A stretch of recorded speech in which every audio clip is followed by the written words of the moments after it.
go ahead and make sure you click that link, get you some Teach Hanley, and support the Media Man YouTube channel, and also support Teach Hanley.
Putting taste of character that people do. So there are many characters in our Dempsey story, but like I said, it was one founding father and the young enterprising John Dempsey.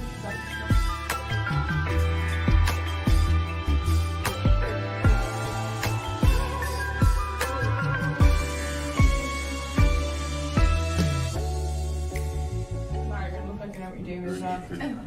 Now hold it up to that light there if there is any. And you should be able to see some droplets for me.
Welcome back to the Media Man live show. I am back from an action-packed 10-day tour of Germany, and I also went to Luxembourg. We're going to talk about all of that.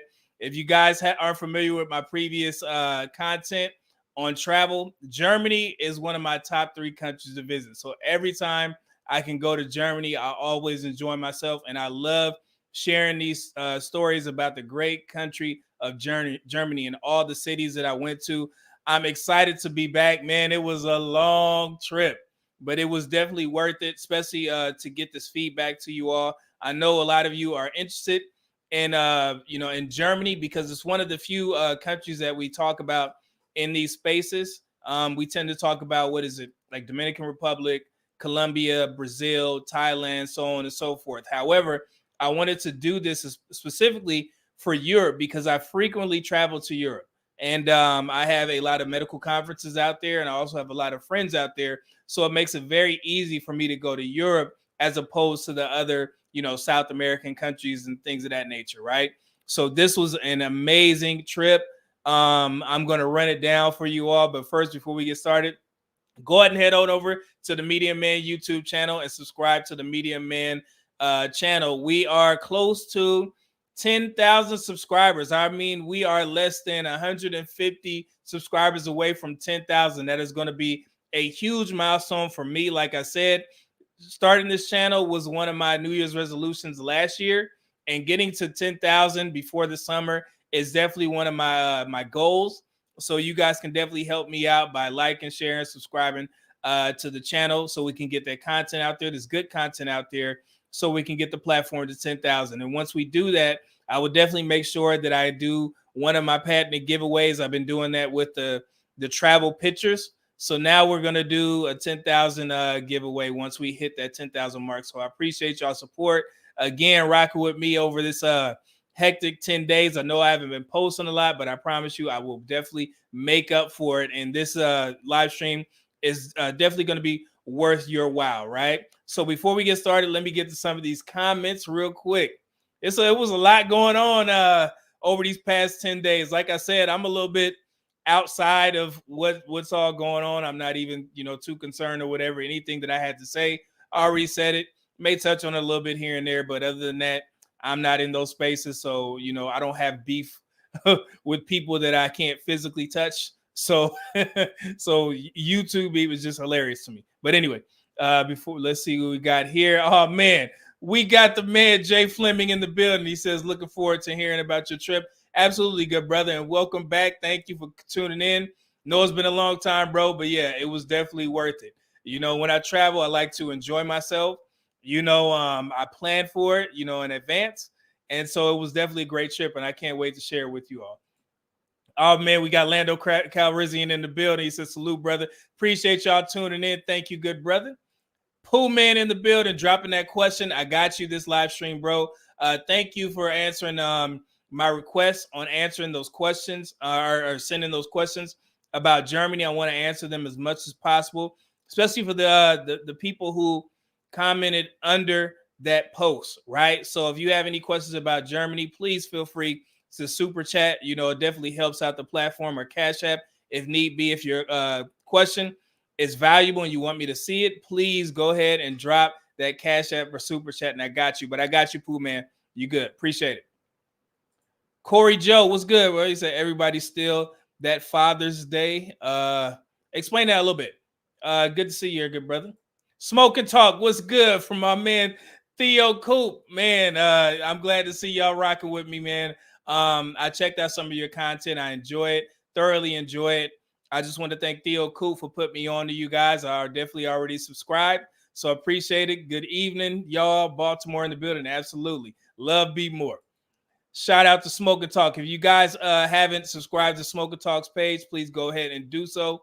Man, they're doing great things over there. Thank you, good brother.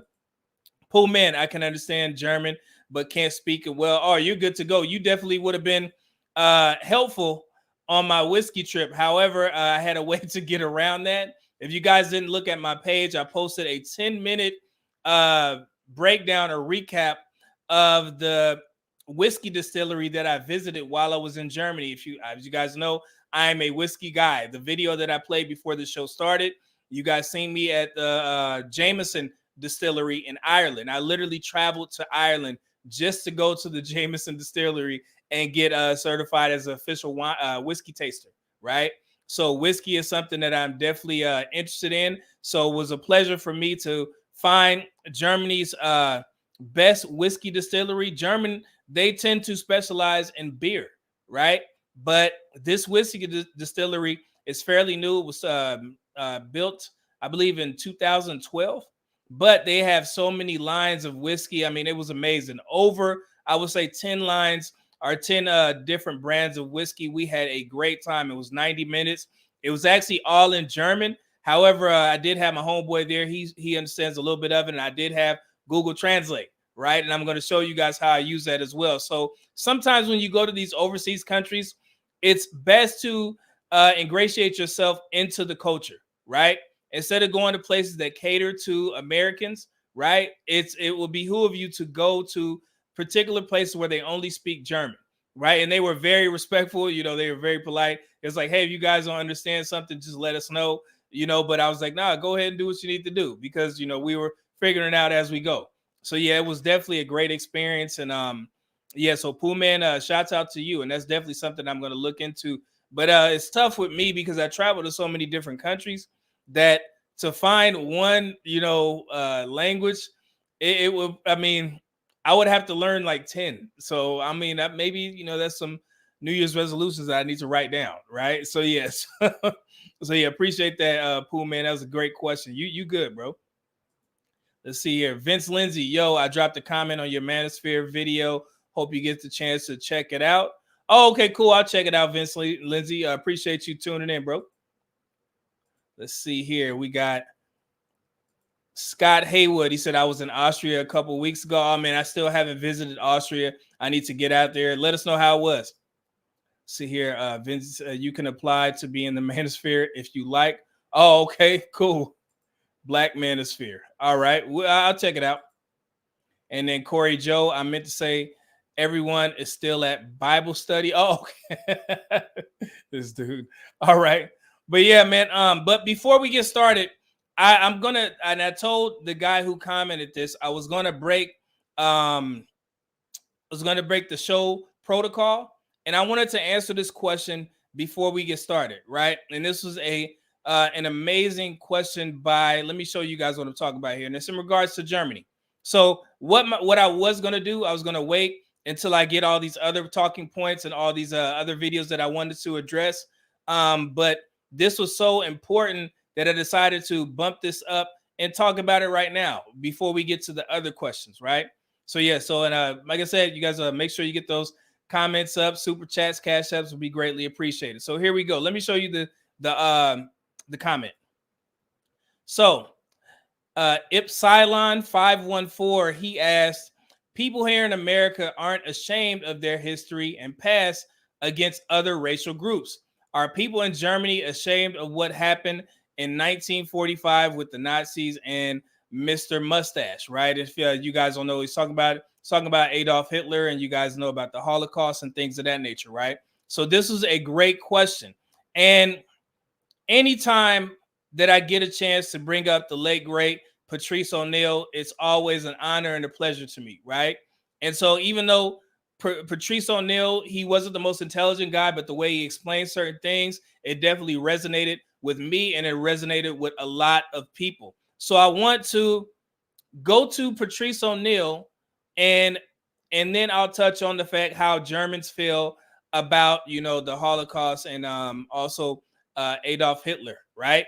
And Patrice O'Neal, he did a great breakdown of talking about this. So without further ado, let me go ahead and let Patrice O'Neal cook for a second. Here we go. Let me get to it.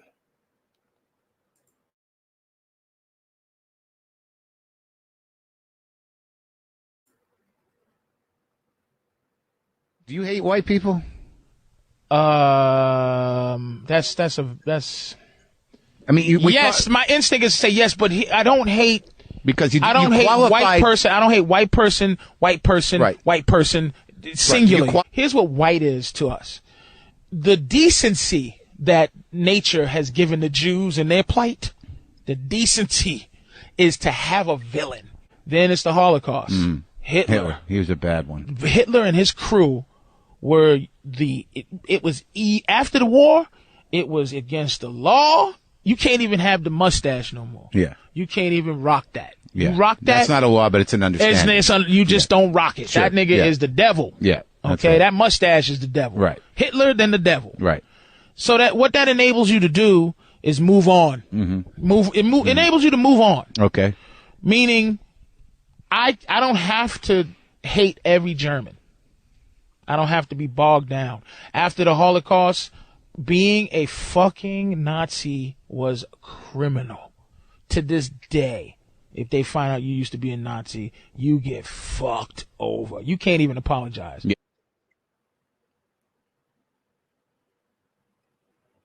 You're done. That's right. Okay? Even if you're 100 years old, you're going to jail. You're fucked. Yeah. That which is great for the spirit of being Jewish. It's great. It's just like we went through this. Yeah, we went through this, but we know exactly what happened. Yeah. We know exactly how many people it happened to, and we know exactly who the fuck did it. Yeah. So it enables you to have a chapter in a book. Yeah. When I start off with white people, I'd say, look, white is the only thing we got from slavery. We don't have we have a finish date, questionable start date, questionable amount of people that died, questionable effect on our minds. When we were freed, it was like, bye, nice talking to you. Yeah. Okay. You've been living this way 400 years. Now we expect you to live wonderfully now, and what we did to you is not criminal, and the only thing left is your skin. So you have the skin color of the enemy. So every white person is Hitler's mustache, really. To my gut, all white skin is that. On some level. On some level. All right. So hopefully you understand that. Let me just break it down for what Patrice O'Neal was trying to say, or what he basically said. He did a great job of explaining it, but I'm going to go a little further. So when he says that Germans don't play that Mr. Mustache stuff, they do not play. And like I said, I shared a picture in that clip, right? Let me show y'all something. This was just in February of 2021. 100-year-old man charged for alleged Nazi-era war crimes. And then another one, oldest person ever tried for Nazi World War II crimes, sentenced at the age of 101. So, to answer the question, Germany does not play that foolery when it comes to the Holocaust and Adolf Hitler. If they find out, till this day, there are still people that are on missions to find members or people that were attached to the Nazi group back from World War II and so on and so forth. And when they find you, they will prosecute you no matter what age you are.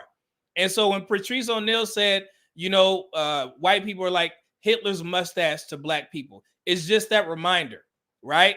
So we don't have it like Germany, because in America, it seems like the commenter said, we're not ashamed of what we did, to minority groups, right? And the reason why I know that is because of the fact that we try and mask what happened in America, and also what happened to black people, what happened to Asian people, the Japanese that came over here and things of that nature. So we're not ashamed because of the fact that we can just cover it up some sort of way, right? But in Germany, they don't play that foolery, right? If they find out that anybody in your family was linked to the Holocaust, or they were involved in any of those heinous crimes against Jewish people, they will go to jail immediately. They don't care. Like I said, that's 101 years old, right? So that's the difference between America and Germany, from what I believe, right? And that's not to say there aren't some bad people in Germany. There probably is. But when they find out, they will prosecute you immediately, because these people, these Germans, they are the second and third generation of the people that were involved in the Holocaust. So they do not play that foolery when it comes to anybody that's impersonating, like Patrice O'Neal. You can't even, have a likeness of Mr. Mustache, right? Because they will look at that as disrespectful, and they will also try you, right? So if you don't know, look it up on YouTube. There are still people like actively searching for members of that, that were involved in the Holocaust, right? So they don't play.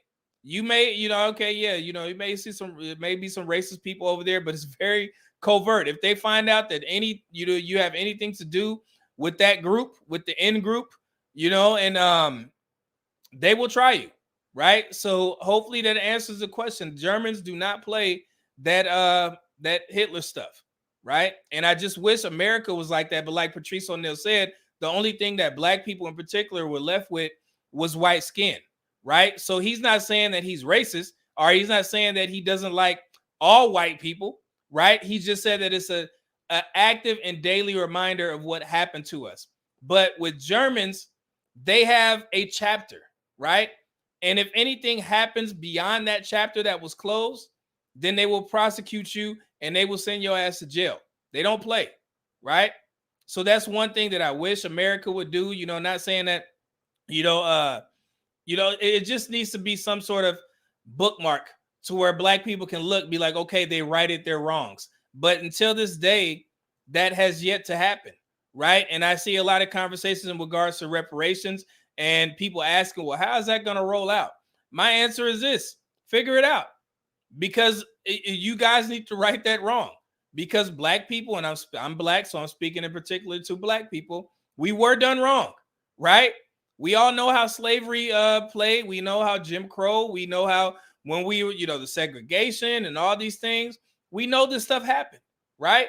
But instead of righting that wrong, it seems like America is so focused on trying to hide it, which is the point, to the point that they keep this stuff out of schools. You literally have to do the research on your own to find out the real truth in regards to what happened to Black people. And I know Tariq Nasheed, he does a great job. I don't know if you've seen his Hidden Colors documentaries. I think he's done 4 at this point, right?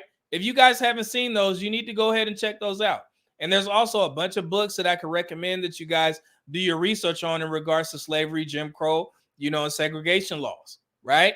So, so to answer, the question for Epsilon, Germany does not play in regards to their dark past of the Holocaust. So if you get caught, it's curtains for you and probably people in your family, right? If you have any lineage of people being guards, people that were involved in the deletions of all of those Jewish people, you will go to jail, right?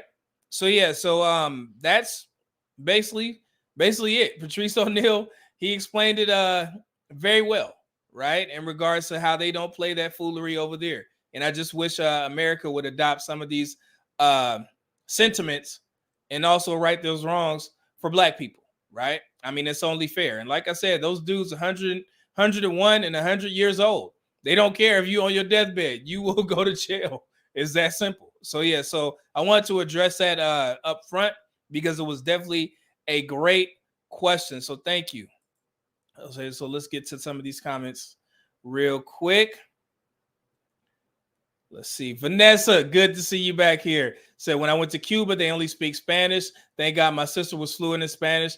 I only know a few words. So with all the countries that I travel to, I tend to pick up a little bit of it, to where I can understand it. Maybe about 2 or 3 months before I head to a country, I always brush up on the native language, right? And I do enough to get by, right? But it's very hard to retain, going from country to country where they speak different languages. So I need to do a better job at attempting to retain that information that I learned 2 or 3 months prior to going to these different countries. But, you end up pick up stuff or whatever, Danka, nine, no, all that type of stuff, hello. You pick up certain things, you can kind of figure it out. But I definitely need to get better on that. I need to put that on my wish list in regards to New Year's resolutions, getting better at retaining some of this knowledge that I learned about these particular countries and also speaking their language. So thank you for that, Vanessa. What is it? LOL my comments. Did I miss something? Let me see. King Barracuda. I didn't see it. Put them back in there. I got you. Scott Haywood. Austria was great. Had a blast with my Austrian colleagues. Salzburg was beautiful. Oh man, I need to hear all that. Joseph Wolf said Patrice is a legend. Absolutely. That's my guy, man. Danny, my man Danny is in the building. If you guys see the comment section being spammed with well wishes, that's my man Danny. Good to see you in there, good brother. He says Superman returns. Absolutely appreciate that, bro. Let's see. Cerebral Inquirer says I'm disabled from sending super chats. LOL, not this ish again. Okay, appreciate that, bro. Wish it if you could send a cash app, I appreciate it, bro. Thank you. Big Money, what's good? He said salute, media man in the chat. Good to see you back in here, good brother. Let's see here. He said USA will not not adopt. They won't face guilt for many reasons. Yeah. Jay said, thank God for Google Translate. Absolutely. And then Poohman says, Jay, you speak Spanish, don't you? Yeah, I think Jay speaks a little bit of Spanish or maybe fluent in it, from living in Mexico. I need to get like him, right? Show me some of the tricks of the trade. I have Rosetta Stone, but it's tough for me to, let me say this. I can recognize words, and I also can read like menus, stop signs, things of that nature, especially in the Spanish-speaking countries, right? But as far as like having a dialogue, it's very tough for me. So so definitely, if anybody is skilled in that art, let me know some of the tricks of the trade so I can have some normal conversations with folks when I go to these different countries. So I think Jay is he's well versed in Spanish. So that would be good. to get Jay to teach the folks over here.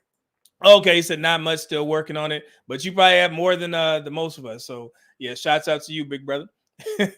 So, all right. So before we get started, there was a lot that was going on in these YouTube spaces while I was enjoying myself in the great country of Germany, right? So I don't have enough time to pick out all the things that bothered me, but I do have a couple things that I want to say, and there's also a couple videos that I wanted to comment on, and also give you guys some stats in response to something that I saw on TikTok. And I swear to you, I don't know why they keep recommending these videos to me, because if you look at my TikTok page, is my personal TikTok page, the only things that I follow Keith Lee, I follow married couples, you know, like the Scotts. It's a bunch of other married couples that I follow. It's pretty much wholesome stuff, comedy, some things about watches. What else? Just it doesn't have anything to do with relationships, but for some odd reason, they continuously send me these toxic ass posts and videos where people are consistently going on and talking about black men, right? So this is one video that I saw, and it was actually made by a black LGBTQ gay man, and he was, I guess, giving black women advice on how rare it is to find a black man in the United States. So without further ado, let's go ahead and play this video. Black women who are just focused on dating black men. Basically, he says if you want to exclusively date black men that haven't been to jail, make over six figures, is at least 6 foot tall, and actually is open to being in a committed relationship, your chance is 1 in 250. Do with that information what you will. May the odds be ever in your favor. Let's play that one more time. I hear about black women who are just focused on dating black men. Basically, he says if you want to exclusively date black men that haven't been to jail, make over 6 figures, is at least 6 foot tall, and actually is open to being in a committed relationship, your chance is 1 in 250. Do with that information what you will. May the odds be ever in your favor. All right. So basically that video was a promo for divestment, right? He was basically putting that video out to encourage black women to divest because there's not that many black men to choose from. 1 in 250. I don't know how he got to that number, and to say that it was 1 in 250 for black women, but I do know how I got to my number in regards to breaking down the rarity of finding a suitable black woman in the United States. You guys know what I do with the stats, right? So let me show y'all something real quick. Oh my goodness. Here we go. And like I said, I hate doing these things, but every time, if you keep coming for the black male image, I'm gonna show you something different. So here we go. Right? So let's break this down. So for every 100 women in the US, there is 6.5% black women. That's 21.6 million black women, right? A lot of people get it messed up when they say, oh, how many black men are in the US? And they'll say 13% or 12%. But you're putting the whole black population together, both black men and black women. So you have to separate that, which is what I did. 6.5%. This 21.6 million number is from 2021. So very accurate, right? If you go do a quick Google search, ask how many black women are in the US. And this is the number that you get, right? So out of that 21.6 million, 5.8 million are married. That equates to 27%. We all know this. You've been to blackdemographics.com. We've touched on this before. So if you subtract that 5.8 million from the 21.6 million, that leaves you with 15.8 million available black women. Now, what's important to men? Let me make this a little bit bigger. So they went off what women require, the basic requirements for black men. So we're going to go the basic requirements for black women that black men have, right? So let's remove the weight requirements. The CDC reports that over 80% of black women are overweight. So that equates to 12.6 million. 64%, 10.1 million, are obese, right? So we all know that if a black man is a black man who has his stuff together, most men want an in-shape woman. So we can go ahead and remove 80% of black women that do not qualify for a good black man. Now, between 3.1 million and 5.6 million, that 3.1 million, right? You guys see that? That equates to the 80% of the overweight. The 5.6 for the 36% equates to the 64% who are obese, right? So between there. So let's look. So since we know that a black man or a man in general who qualifies, they don't want overweight or obese women. So let's start here. We'll go for 20%. So 20% of black women are left. That equates to 3.1 million black women who meet the basic requirements of being in shape for a good black man. Now, that leaves 1.2 million or 5.6 the 21.6 million black women in the U.S. that fit the basic requirements for a black man. But wait, like I said, hold on, let me go back. Yeah, okay, cool. Got that. So 1.2 million, like I said, there's more. 1.2 million of black women are black people identify as LGBTQ, right? With 61% of black LGBT adults are women. That equates to 732,000. A large percentage of black women who hate black men, i.e. divestors, college debt, consumer debt. They are 304, masculine, unfriendly, cooperative, submissive, attractive, not looking for marriage, incarcerated, broke, etc. All those things equate to the approximate that we have not figured into, because I can't quantify that because I don't know for sure. But those are definitely things that men look for when they're looking for a wife, right? So a woman may disqualify her for herself from being a divestor. Maybe she don't like black men, right? Maybe she has a lot of college debt. That would disqualify her as well. Maybe she has a lot of consumer debt. That disqualifies her. Men don't want 304s. That disqualifies her. She's masculine. Another disqualifier, right? Is she friendly? Is she cooperative? Is she submissive? Is she attractive? Is she one of these women that's saying, I'm not looking for marriage? Is she incarcerated, right? Black women lead all women in regards to the incarceration rates. Or is she broke? No man wants to deal with a woman who is looking for help, right? So let's go here. Let me pull this up real quick. And I got another variable for you guys. I want to make sure I get this in here. I thought I pulled it up. Hold on one second.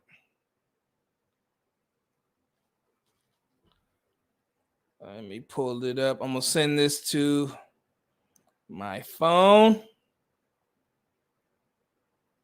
Oh, no, I got more, Pooh, man. I got poor. And like I said, I'm only doing this in response since they want to put black men out there, right? Let me airdrop this real quick. I knew I was missing one. 1 second, guys. I want to show you what else I put in here. Hold on. All right.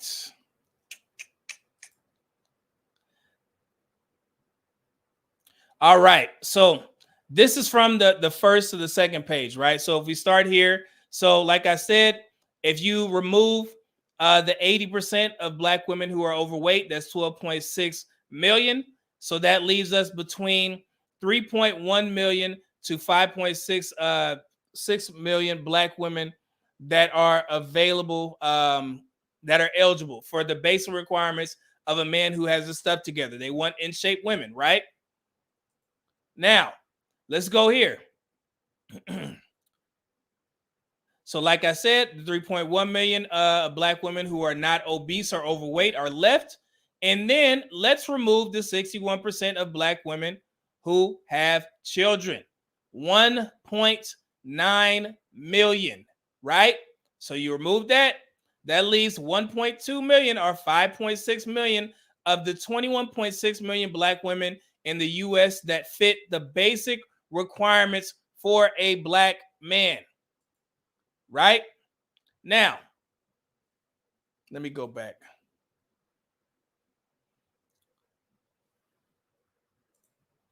Right here. This is good. All right. So like I said here, the basic requirements, and then you add in the LGBTQ and all the other factors that I stated.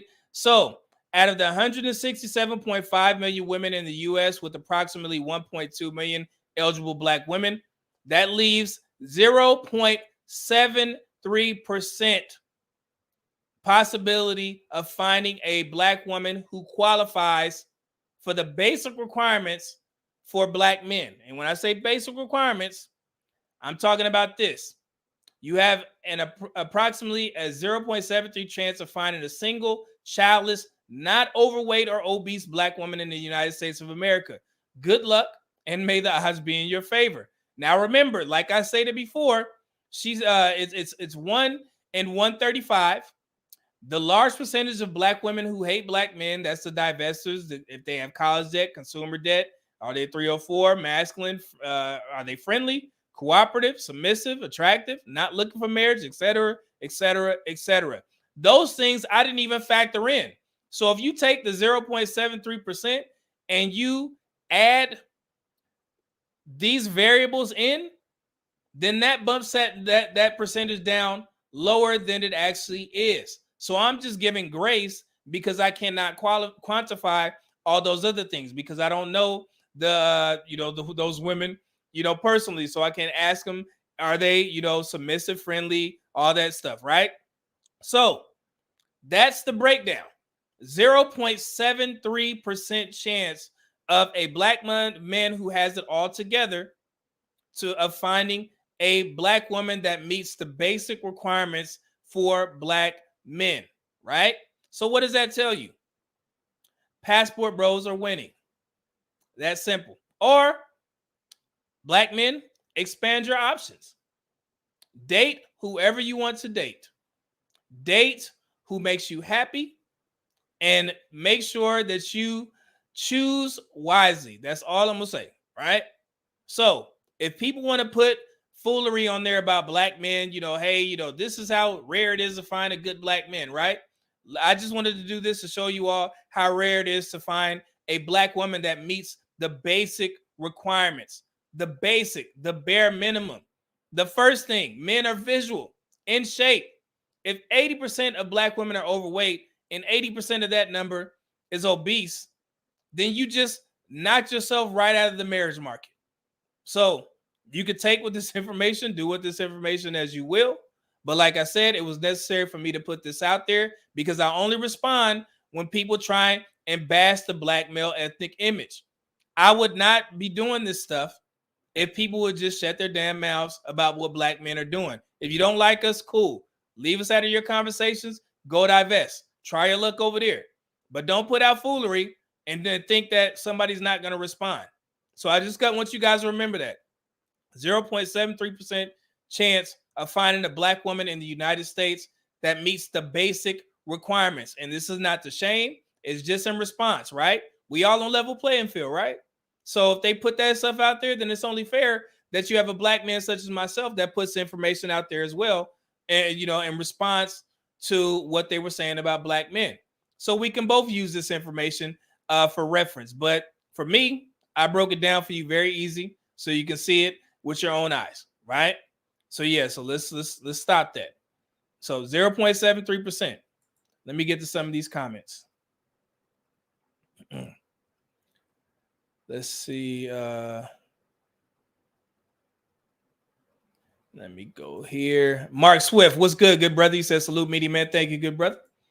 And we got a Cerebral. He says, you still do weekly guests and one cash.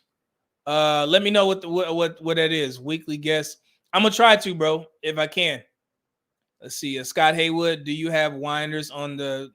Do you have on the winders? Yeah. Sometimes they actually stop because it's on energy saver, and then they'll continue, right? It's like, I think it's like maybe 3 to 5 minutes on, and they'll stop a little bit sometimes, and then they'll continue to grow. Yeah. You can get that from Amazon. I got this from Amazon. I'm going to have to update my wish list.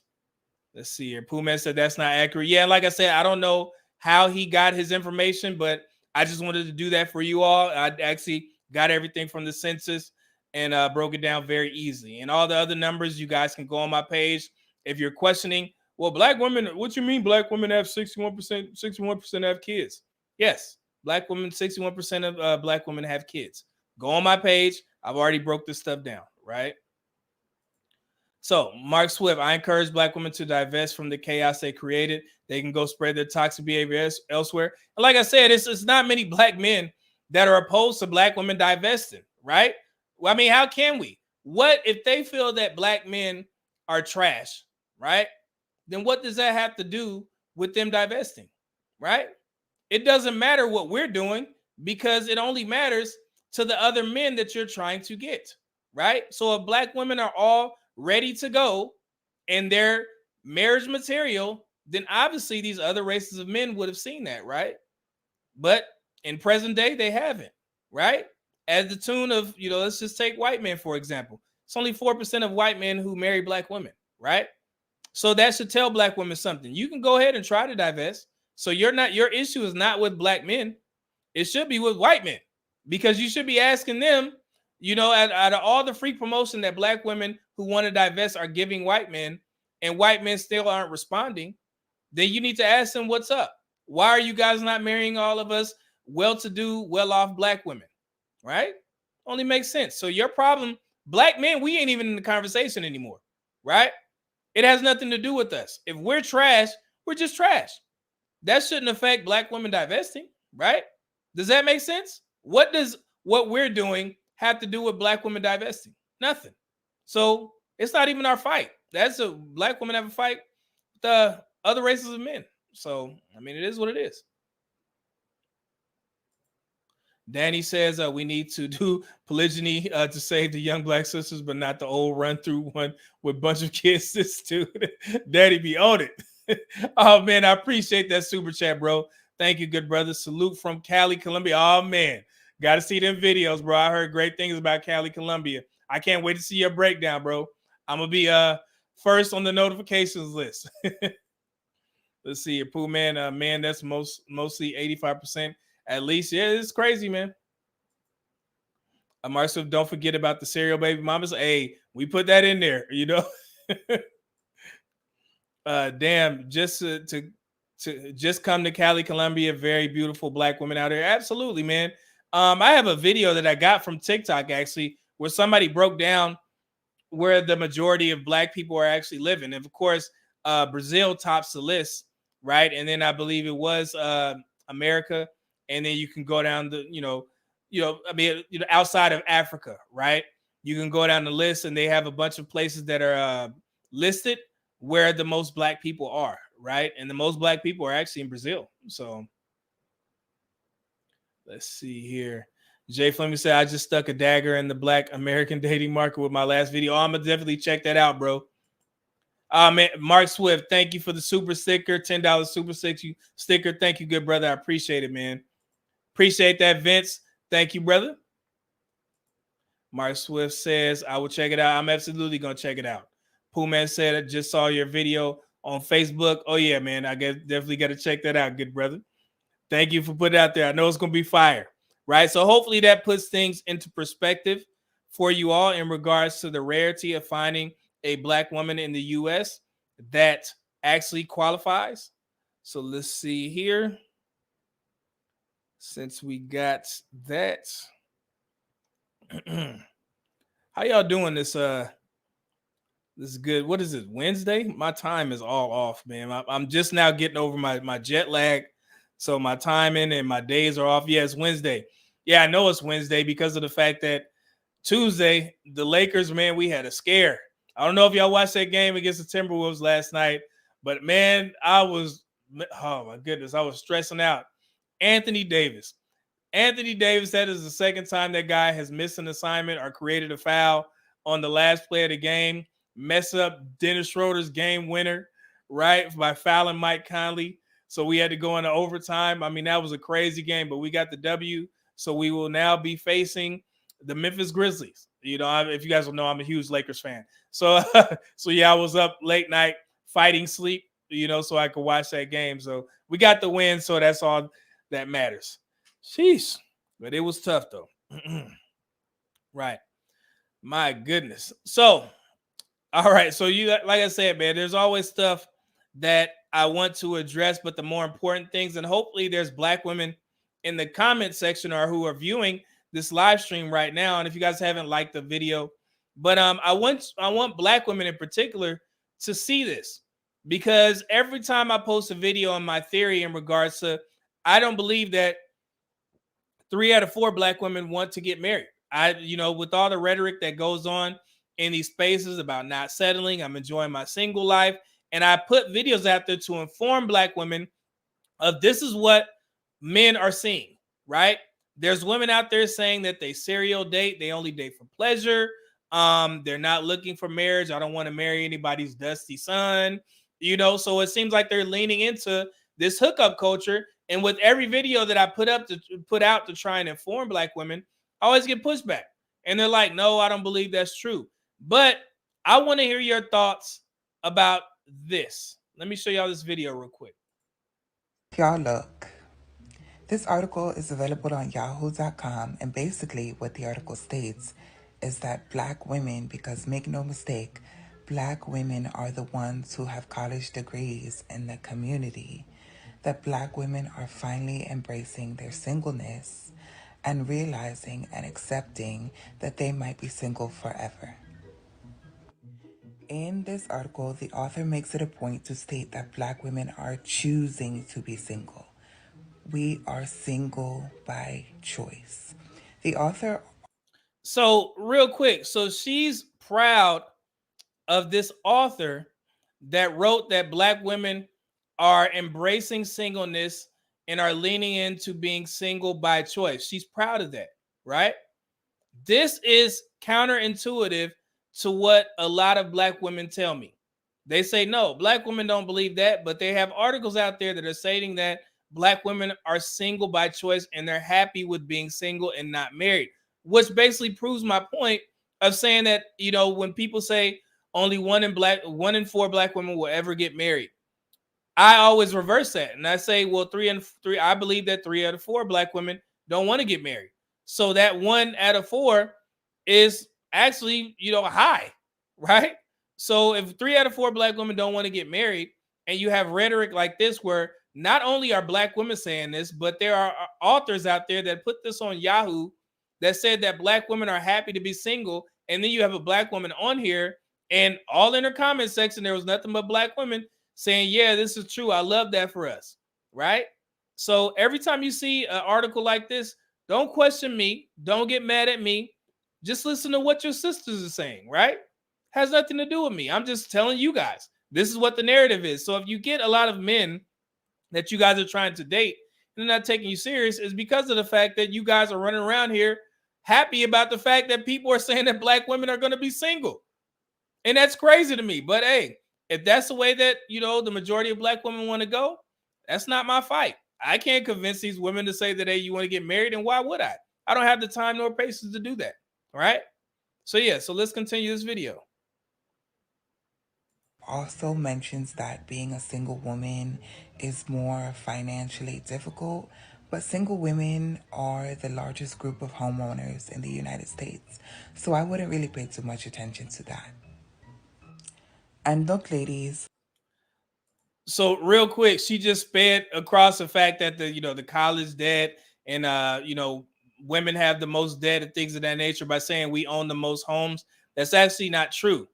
Women in general own the most homes, and Black women are last on that list in regards to home ownership, right? So in regards to single men and single women own more homes than single men. However, overall, married couples own the most homes in the United States of America. These women do not read these articles when they come out. It's simply clickbait. I already covered this stuff, right? I actually downloaded the whole home report and I read it off. Married couples own the most homes, not single women. Single women just outnumber single men. And with that, if you're a single woman, it plays into the government's plan. If you're not married and you have single men and single women both owning homes, then that's more money for the government, right? 2 sets of taxes. And then we also know how it goes into the, the debt, the consumer debt, the college debt that women have. That's just another thing that you guys have to worry about on your own. But like I said, if you want to be single by choice, do what you need to do. And I need men to stop caping for these women and saying that that's not what they mean. Stop insulting these women's intelligence. Black women are very smart. They love saying that they are the most educated, right? So let them lean into it, even though that's not true. Let them lean into it and stop trying to convince them otherwise. If they tell you that they want to be single, leave it at that. I'm getting tired of seeing black men on these panels sitting there saying that, well, black women don't really mean that. They just saying that because they've been hurt in the past. I don't give a F. Almost cursed. I don't care. We are adults. Communicate. Say what you really feel. Say what you really want. So if you continue to say, I'm single by choice, cool. I'm going to leave it at that. So let's continue. Y'all be arguing for no reason. Listen to these women. Listen to women. Listen to black women. Sheesh. Look at this little paragraph. Black women want to date their equals. Unfortunately, our equals do not exist within our community. If you want a man who has an education and who at least makes the same amount of money as you need to divest and seek greener pastures. Because wanting a man who is educated, who makes good money, does not fit with the black love fantasy at all. What do y'all think about this article? What's crazy to me is that every race of women has more college degrees than their male counterparts, but yet every race of women are married at a higher rate than black women. But the only time we hear the whole education argument is when the fact that black women are talking about dating their equal, are dating their, income level. And we all know the statistics. I can't keep repeating myself that we all know that black men earn more money than black women, right? It's very simple. Everything is out there. But for some odd reason, these ladies just overlook that, right? And so I don't understand the point of, her saying, hey, we're looking to marry our equal. We're trying to marry our equal. But like I said, every other race of women have more college degrees than their male counterparts. So what's the problem? That goes back to my point. If black women are just marriage material and ready to go, why aren't these other races of men seeing that? It has nothing to do with black men. We're out of this conversation completely because from what I see, women like this, they don't want us. So why are we continuously being talked about if we're trash? And that's not even you're not even factoring the point that there's 33% of black men married, even though black women outnumber us by almost 2 million, right? There's literally 556 more married black men than black women, right? So who doesn't really, who wants to get married and who doesn't, right? It's simple.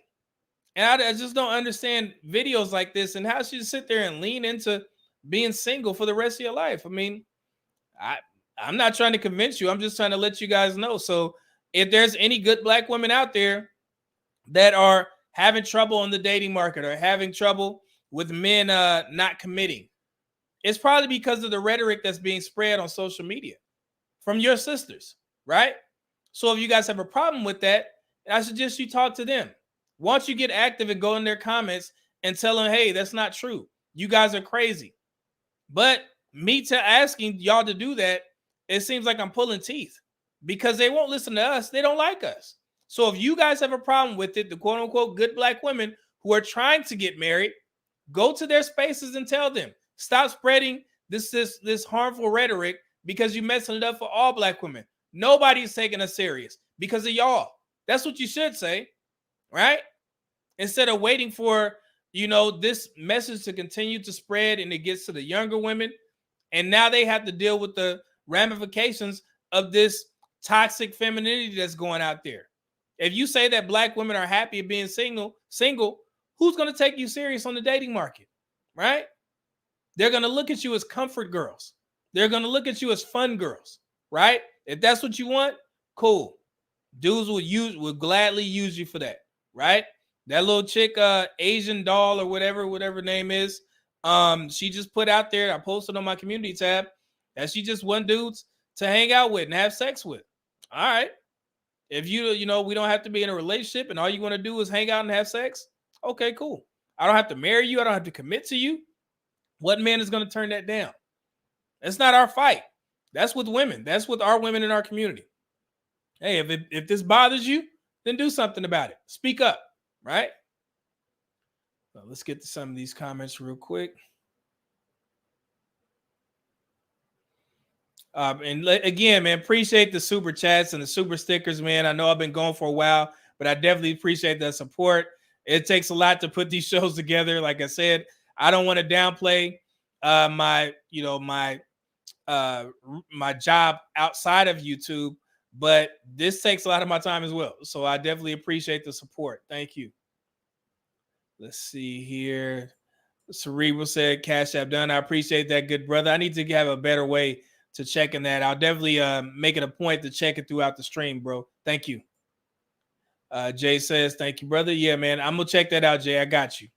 Vince says, Media Man, did you already cover the New York Times article on women traveling abroad? I absolutely did. I covered it a couple times. It's on my page, bro. Appreciate that. Jay Fleming, they're miserable by choice. And like I said, who are we to try and convince them otherwise? It just was crazy to me. It was hilarious that she put that video out there and she was elated that they did a video basically saying that black women are going to be single for the rest of their lives. And she was happy. And then she says, go divest. Okay, you can try. Pool man, they have the most debt. We know this stuff. Vince says single women keep women single. It's crazy how that works. Jesus. Edwin Brown, most women own their homes through divorce as well. Yeah, that's true. I was just researching for another topic, the women billionaires in the United States and how they gather their wealth. I'm pretty sure you guys have seen that the majority of them gathered their wealth through divorce. I think the only ones that didn't were maybe Oprah and Rihanna, I believe. So yeah, it's an eye-opening statistic. So single women keep everyone single. That's funny. Mahogany Jones, always good to see Mahogany in here. Choosing to not be with anybody because no man of quality, the kind you actually want, is actively vetting you to be his wife is not a flex. I can think of one woman who can say, I told Michael B. Jordan, I'm good with being single. Yeah, and it's funny, I just put that on my community tab. In regards to that, I hear women say I'm single by choice, but if a man that you deem valuable comes your way and he's trying to talk to you and he's trying to court you, you would have to turn him down and say, no, brother, I'm single by choice. I'm not looking for a relationship right now. But we all know what that means. And it's basically what Mahogany Jones just said. No man of value that you deem valuable or deem who you want is actively vetting you for marriage. So you're saying I'm single by choice until a man that you want comes along. But that seems like it's never going to happen because we have our women leaning into being single, right? And they're proud of it. It was just crazy to me. So great comment, Mahogany. Thank you for that. Ben said, oh, this is a divestment infomercial. Got it. You know how it goes. Scott Haywood says, my wife was smart enough to get me on my way up. Absolutely. And those types of relationships have to be cultivated. And like Ebony K. Williams said in a previous video that I shared, you don't just get those types of relationships. You have to cultivate that from a young age.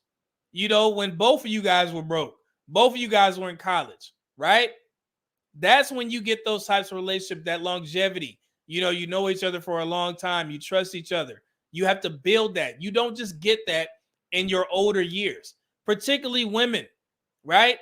And Ebony K. Williams, at the time of that video that I shared, she was 37 years old. I think now she's maybe 42 or 43, and she's still in the same situation. And she just got it at 37 years old. You don't just get that type of relationship.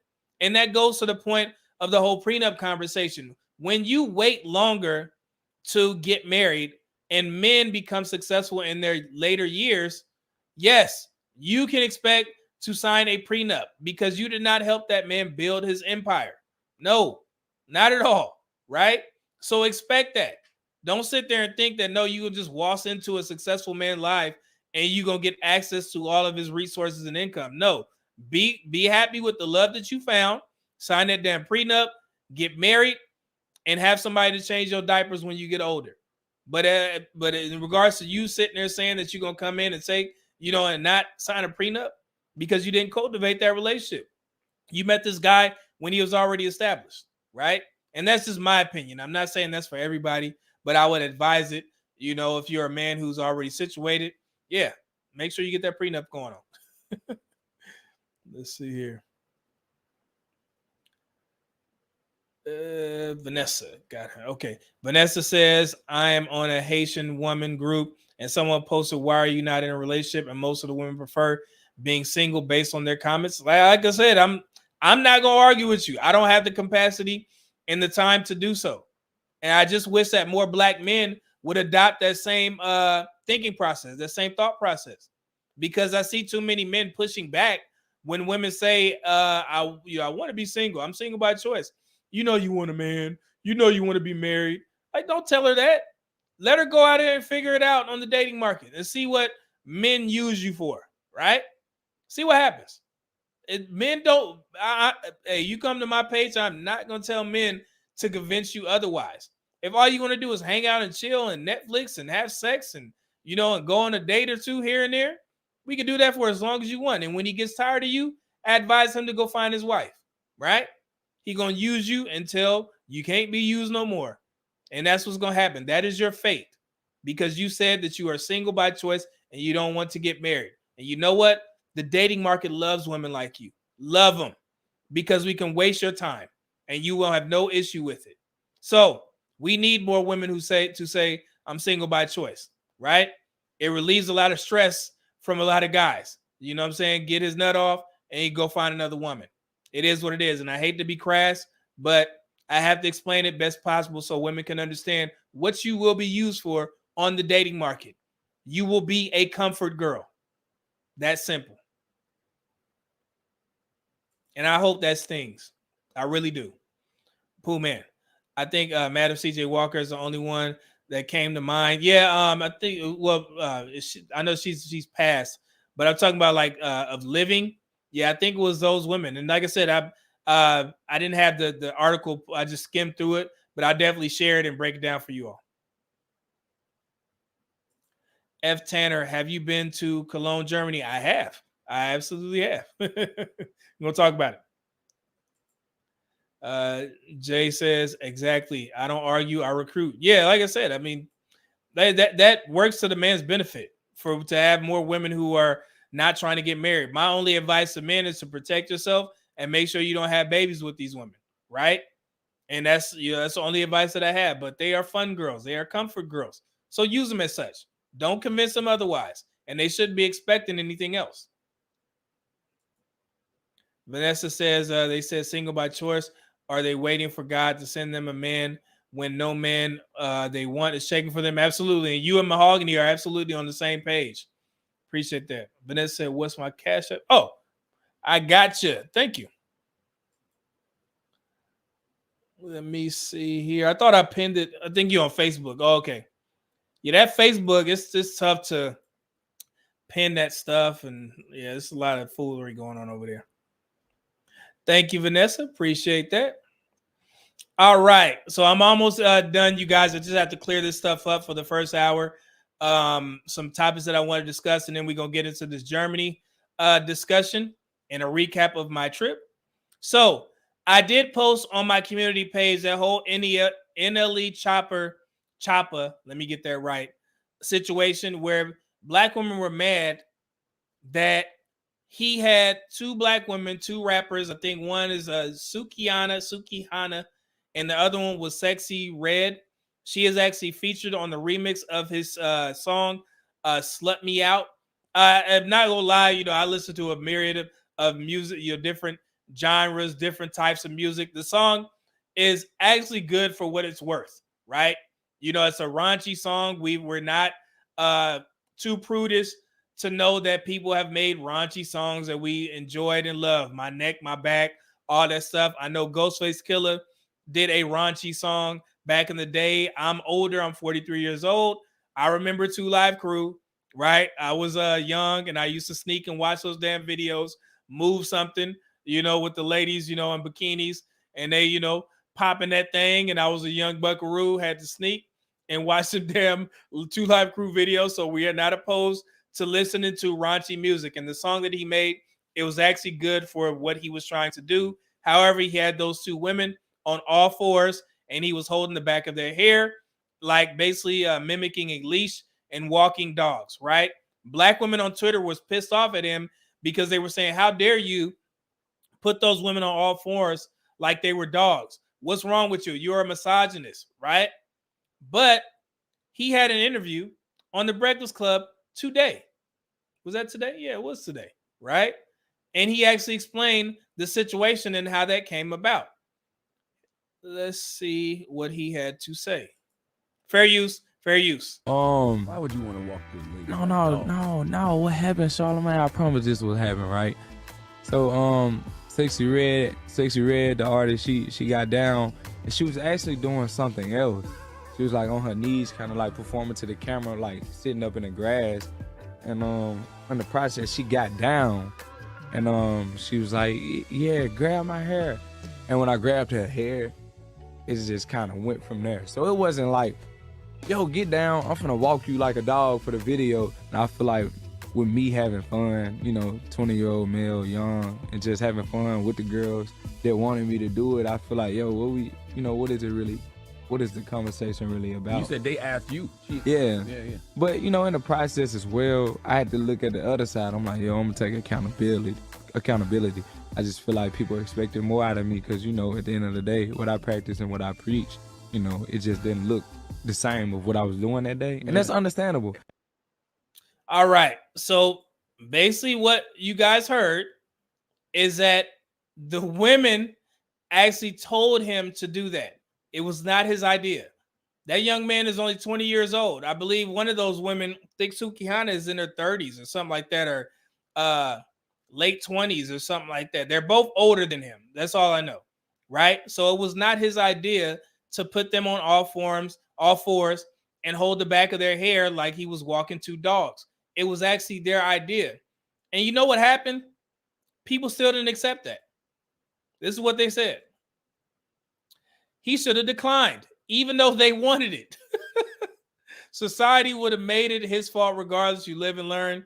And then somebody said, he was supposed to decline that, and women still blaming him instead of blaming the women. That's what's crazy to me. It's like literally no accountability whatsoever.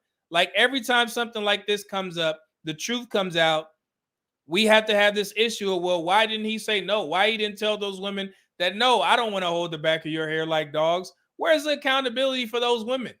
Why are they doing that in the first place, right? We literally just had Lil Wayne's daughter, Reginae Carter. She accused, what's the comedian's name?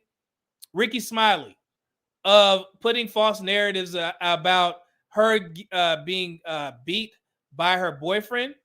And she accused him of saying this foolery. And instead of apologizing after the truth came out, she sat there and skirted accountability. She didn't even acknowledge the fact that he didn't say anything wrong, and he had to go up there and he had to explain what actually happened. They had to post the receipt, so to speak, right? And it's just crazy that these things happen and nobody takes accountability for the woman's actions. Not even the society or the black community won't let black women to take accountability. She was wrong, right? And in this situation with the guy, NLE Choppa, it was their idea. So what's the issue? Why are you mad at him? They told him to do it. So why not look at them and ask, hey, ladies, you need to take accountability for this, right? You messed up. You shouldn't do that. But no, it's always the black man's fault. It's always Jermaine's fault, right? We know how this goes, but that's just to clear up some things in regards to what happened on that video shoot. It was their idea. It was not NLE Choppa's. Young man has a great head on his shoulder from what I see on his shoulders from what I see on the Breakfast Club interview. But yeah, so I just wanted to clear that up again, and just another example of women not taking accountability. So it is what it is. Lord have mercy. All right. Pumet says, Jay, a lot is going to be exposed. Mahogany, no man grabs a woman by her expensive weed without her consent, without risking his very life. Absolutely. Like, man, come on. Like, damn. Like, is that, come on. And they was blaming him. That's crazy. Vanessa said they always blame the man. Yeah, it's, he should take accountability. He was a stand-up young man. He said, man, I'm still have to take accountability, but there's no need, bro. We got to stop that. Sometimes we over apologize for foolery. Mahogany said, don't kink shame people. Yeah, and I was having this conversation, and I don't want to get too raunchy on here. You guys know I try and keep it somewhat clean, but I was talking about this with one of my friends. I was like, man, every sexual encounter that I've had with a woman, I've never been the guy to say, hey, let me pull your hair, right? Or let me, pick you up, or, flip and dip you, or do whatever. I've never asked to do that, right? I've never asked to pull a woman's hair. It's always been encouraged. I've never been asked to do other things that some people may think is crazy, right? It's always been the woman. And what I learned is that a lot of men haven't been exposed to, I guess, having a woman's full sexual attention in the bedroom, because there's a lot of men that women won't allow to do these things because they're not fully comfortable with you in the bedroom, right? And I learned that from the whole Andrew Tate thing, where the text messages of him going back and forth with a young woman where he said he was applying pressure to her neck to keep it clean. And a lot of men were like, why would you put your hands around a woman's neck? If there's any guys in the comment section, you guys tell me, how many times have you just took your hand and put it and applied pressure to a woman's neck during sexual activity? It's always been encouraged or told by that woman for the most part. I would guess at least 95% of the time, the woman suggests that you do that, right? And like I said, this is not a scientific thing, but I know there's a lot of women who like those types of things. And there's been studies on that in particular, right? So yeah, so if guys, let me know if I'm off on this, and ladies too, right? From what I noticed is that, yeah, my personal experience, women have always requested certain things, right? And it's never been, me taking my big ass hand and I'm like, hey, I'm finna grab your hair, and no, it's always been the woman's idea, and hey, let me know. So I may be tripping. Let's see here. Let's get to these comments. Emmanuel Blackwell says, how's living in Germany as a brother? What are your experiences? Oh, man, it was great. Hold on. I get to it. Big money. You grab her $1,000 install. You better run. God dang it. See, test wound. Yep, they always bring that to the party. Yeah, like I said, if I'm lying, you guys let me know, but that's been my experience. Jay says she asked for it. Yeah. I.e., let me try this neck for life. That's funny. Mahogany Jones says, haha, just nod and smile like you have no idea what's going on. Yeah, keep it classy over there, Mahogany, but we know what's going on. Neck for life in the truck. I'm not turning it down. That's funny. Oh, man. Who said that? Edwin Brown, you're right. A good spanking. This dude. All right, man. But yeah, I just wanted to clear that stuff up. So before we get started on this Germany thing, let me just make this statement in regards to what I've seen in these Black content creator spaces. I saw one interview where a woman was trying to dictate what Black men say on their platforms and telling them that, hey, you shouldn't talk to Black women like this. You shouldn't say this. You shouldn't say that, right? And she was literally trying to boycott a particular show. I won't say any names, but trying to boycott a particular show because of the way that some of the members on that show were talking to black women. So let me just say this.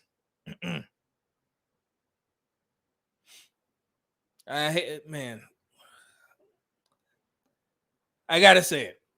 Gotta talk about this. So, no black woman, and I mean no black woman, has the right to tell a black man to stop talking about black women.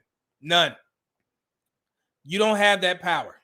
You don't have that power to dictate what a black man says on this panel. Period.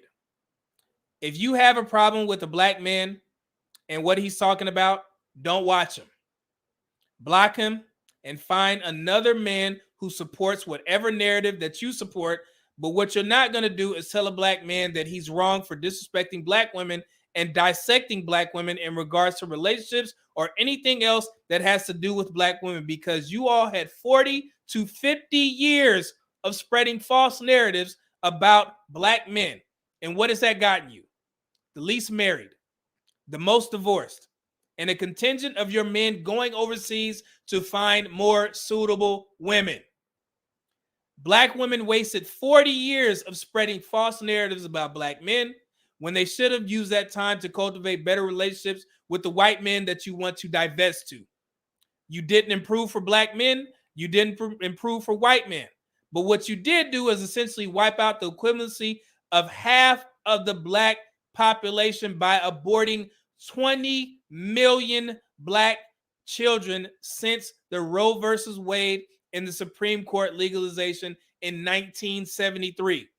You have no room to talk about black men deleting black women every 5 hours, because you all have deleted 400,000 black children every year for the past 50 years, right? And somehow y'all still managed to have more children than black men. 61% to 46%. Wow. So to any black female content creators who have anything to say about a black man's content, you're boycotting black men's platforms, or you're attempting to tone police how black men talk about black women on their platform, fuck you. All right? Go divest. That's what you need to do. Matter of fact, instead of talking about how ain't shit black men are, how about you focus your anger on the white men that you all want and ask them, why haven't they married you? 4% out of all the free promotion and uplifting that divestors have given white men over the years, they still have not listened. That's where your focus that's where you should focus your attention. Ask white men, why haven't you all married us yet? If it's so embarrassing that black women are forced to celebrate Tamar Braxton getting engaged to a white man with 5 kids and 4 baby mamas. Your fight isn't with black men. We're fine.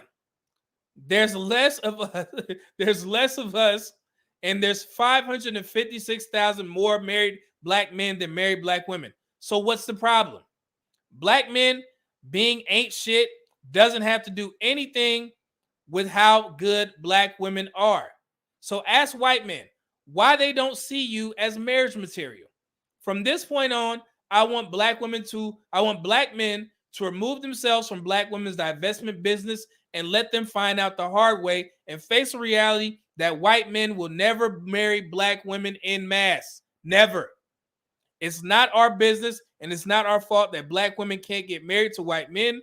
So now black women need to focus their attention on asking white men are becoming better for white men, because the product that is a black woman divester is not selling. That simple. And like I said, once again, and I'm going to say this with all of my heart, fuck you. Don't talk about black men. We are not your problem. Your focus should be focused on the white men that you guys say that you want, and you should be asking them, why aren't you guys marrying us? Because we are giving you this promotion and you guys aren't listening. Why is that? What is wrong with the product that is a black woman divestor or a black woman who hates black men? So I don't want to ever hear any black female content creator come into a black male space and telling them what they can and can't do. As I stated, Black women had 40 to 50 years of talking foolery and spreading false narratives about black men. And during that time, you did nothing to improve yourself. If it worked, you would be married at a higher rate than black men, but you're not. So now you have to suffer. And now you have to do this false promotion to try and divest when those men aren't paying any attention to you at all, right? So go ask them. Don't focus your attention on black men. Remember, we're trash. Even though we're married at a higher rate, we make more money than you guys, we own more black businesses, so on and so forth. You guys got more degrees than us. So that should be worth something, right? Go ask the white men, why are they not marrying black women en masse? I'm getting tired of this conversation where people are sitting here saying that black men need to stop talking about black women. No. And I'm starting to notice that I'm a little bit older than most of these people in these spaces. Again, I'm 43 years old, so I remember all the hurtful things that I used to have to endure when I was a young man, when I was a child. This has been going on for years, right? So when I hear these conversations about black women saying, hey, you shouldn't talk to black women like this, where the hell were you all when all these black women were talking shit about black men? Where were you? I didn't see you championing that. I don't see any track record of you sitting here disparaging the black women who talk mess about black men. So now you want to come over here and tell black men how they have to speak to black women? Fuck you. How the nerve of you? And don't ever let me see another black man on some black woman's page explaining himself or apologizing for what he said. Don't ever do that. That's the most disrespectful. It's you don't have to do that, bro.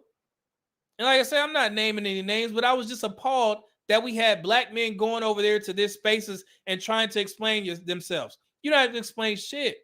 Nothing. Because every time I hear a black woman complain about what a black man is saying, I already know that it's already been 40 to 50 years of this stuff going on in these spaces, on TV, on cable channels and networks and circles and all this type of stuff, on talk shows. It's been going on for years. Like I said, I'm older, so you guys probably don't remember this stuff, right? But I do. So every time I see a young black woman or a woman who just wants to have selective hearing in regards to what's going on these panels, I'm going to say it again. Fuck you. Don't ever tell black men what they can or can't do. That's not your position. That's not your job. Black men, continue doing what you need to do. Black women are in our community. If you want to talk about them, have at it. Because I can tell you this, they will not stop talking about you, even though they say that we're trash. So do what you need to do. Don't ever go into another woman's panel and sit there and explain yourself as to why you said what and what you're trying to do. No, it's unnecessary and it's uncalled for. Continue doing what you need to do. Lean into it. And if you deem it valuable, then say it. We need these spaces because they are not going to stop talking about black men. And I know the problem is that black women just want black men to be quiet. They talk about their flaws because it's never been to the forefront. And like I said, I hate doing this stuff because I take care of black women, right? I love black women. But for a black woman to sit there and say that I'm going to boycott and I'm going to, tell people not to watch the show because they degrade black women who willingly come on their show and act a fucking fool, right? Don't ever let me see another black man get on somebody else's panel talking about, let me explain myself. You ain't got to explain shit, bro. Go back and do what you need to do, right? And I hate to be harsh and I hate to curse, but that bothered me, right? Because it hits home because I was old enough to remember all the pain and strife that black men had to do when we didn't have a platform. Nobody wanted to hear us. Nobody wanted to hear the underbelly of what our women were doing in the community. And now that it's coming out, these spaces are needed. They are necessary. Don't explain yourself and continue doing what you need to do. Don't ever let a woman dictate what the hell you say on your own personal platform. Fuck you, right? It is what it is.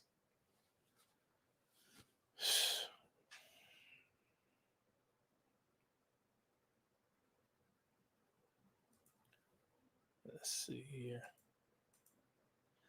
Timothy Gooden says, salute to you, Media Man. Great work, brother. Appreciate that, bro. Jay Fleming, damn Media Man on fire today. Yeah, man, that stuff pissed me off, man. You read the Cash App. Just go back. I got you. Tony J, I never thought of that. If divesting works for the black female, marriage rates will go through the roof.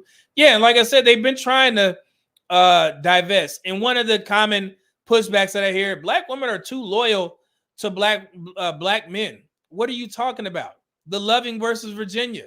Black women started this interracial marriage stuff, right? They've been doing this for years. They've been trying to lead black men for years. But other races of men have not bought into it yet. It has nothing to do with black women being loyal to black men. Absolutely nothing. Because if that was the case, then black women would be trying to make themselves better for black men, but they have done nothing as a collective. And they have done nothing for white men because they marry you at an even lesser rate. So every time we have these discussions about marriage, how about we start at who's married the most, and then we focus on the people who are married the least, and that will be black women. Don't come at black men asking, why you guys don't want to get married? A lot of men don't want to get married. How are you going to talk to us when we're married at, it says 556,000 more married black men than black women? Don't talk to us. Talk to black women, right? That's their hurdle to jump over. That's not our fight, right? They need the most help. Let's put it that way. Barbara Inc. As a black man, my only concern is black women. But if I'm not wanting, what's my next move? It's a ball of confusion. Like I said, man, I'm not in the business of pressuring anyone. I don't want to pressure anyone to do anything. I want you to do what's best for you. And that's why I always make sure I let people know that my space is neutral. I'm not sitting here on here to push marriage on you guys. I'm just making sure that you're gonna be content with any decision that you make. If you decide to get married, cool. Be content with that. If you decide to travel the world and just find some female companionship in another country, cool. Be content with that. If you want to be single, be content with that. My goal is to make sure that y'all are happy with whatever decision that you make, and you don't bring all this negativity on social media and clogging up the conversations of people that want to make a choice, right? It's that simple. I'm not saying you have to get married. Everybody is not going to get married. Everybody is not guaranteed marriage. Everybody is not guaranteed a personal relationship love. It's just not going to happen. That's just how it is. So no matter what we say, no matter what these panels say, oh, I'm marriage minded. I got married people on my panel and we talk about marriage. No matter what they say, everybody is not going to get married at the end of the day. So some of y'all going to have to be content with just having live-in boyfriends or girlfriends, or being content with traveling the world or being single. It just is what it is. And that's looking at it from a logical standpoint. So that's why I hate when I hear panels and they talk about, well, yeah, you know, if you're not married, then you can't talk or you can't be on these panels, blah, blah, blah. That's bullshit. You can say whatever the hell you want. This is free speech, public platform. You can talk about whatever you want. Just because you're married doesn't mean that you're better. Because if I told some of these stories about these married women, y'all be surprised, right? So I'm going to just leave it at that. So don't sit on your high horse and sit there and say that just because you're married, you're better. You're not. And I'm going to tell you that right now. From personal experience, you are not, right? So we'll take some of your advice, you know, and we'll use it if we need to. But you are not more valuable in these spaces if somebody is married or not. So you can say that, you could think that, but I'm going to call you on your bullshit. I don't care, right? I don't care. That's simple. But that says we are better together. All this division is so depressing. And it is. It's always, it is. You know, but who's going to go first? Who's going to stop talking about who? That's what it boils down to. It seems like what I'm noticing that a lot of black women want black men just to stop talking about them while they continue to talk about us. It's not going to happen. Cerebral said, damn, bro, snap 100. I feel it. Yeah, man, this is crazy, bro. Jay Fleming said, come to the passport side. Yeah, man, I'm telling you, y'all boys need to get on it. Man, Sick with it, yo, what's good? Yeah, it's good to see you back in here, bro. I love that name. But as it says, go where you are wanted, not tolerated. Absolutely. Finally caught you live again. I appreciate you, man. Thank you, bro. You always good to see you in here, man. Like I said, that Sick with It Records thing, that always reminds me of that. Mahogany says, dear black man, please put your mask on first. Go where you are welcome, wanted, respected, and loved. And that's all it is. And you know what's funny? That's the same message that divestors teach their women, right? And I believe in the same thing. So seems like it's working for black men more than it is for black women, but it is what it is. Big boy 0315 says, no, not me. Cerebral says, they know if you compare, you'll see who's doing better and who the majority problem is. And I've done that. And like I said, most of the stuff, when I put these statistics together, it's for black men because the majority of black women aren't going to accept or listen. I get countless messages or comments on my Instagram page that people are literally quoting like, nah, man, that's not true. Media Man already broke these down. And he's not just talking. He uses reputable statistics from, places that you guys understand. And I don't get an apology. I don't get a retraction or none of that. So they don't care. So here's what it is. All right. So let me get rid of some of these videos. I didn't know that you could only put a certain amount of videos in the queue. So I got to remove the ones that I already talked about so I can get to all this good Germany content. Okay, cool. So real quick, before we get started with this question and this Germany recap, let me just give a shout out to my homeboy Jones. You guys have no idea how important it is to have a strong group of friends, right? So when you guys see me in Germany, I know somebody asked me, well, where did you stay? What hotel did you stay in? I didn't stay at any hotel. My friend actually lives in Germany, right? And that's one of the benefits of having rich friends, right? Well-off friends. My homeboy Jones, we've been friends since 2010, right? We met in Korea. Good brother, very successful man, retired United States Air Force. He actually lives in Germany, right? And he lives in one of the most expensive high-rise apartments in the Kaiserslautern area. This guy lives on the top floor where the local soccer team lives, right? The top floor. So when I went to Germany for 10 days, you know where I stayed? I stayed in his apartment, right? So that's the one of the benefits of having a strong friend circle who are established, well off, and they're doing great for themselves. The same things are afforded to all my friends when they come to my home, right? The reason why I buy these big homes is for my daughter, for my fiance, and then also for my friends if they want to come to Houston and they ever need a place to stay. You don't even have to ask, can I stay? They'd be like, hey, where are you going to leave the key? Because I'm going to be in Houston for such and such time. And I'm going to stay at your crib. Okay, cool. I'm going to just give you the code to the security system. The guest room is already waiting for you. And he had everything set out, laid out for me. It was amazing, right? So the whole time that I was in Germany for those 10 days, I stayed at my homeboy's house, who I consider my brother. And let me show you, I don't want to, I didn't want to dox him, but I'm going to just show you the top floor, the penthouse suite where he stayed, and where what it actually looked like. Right here you go.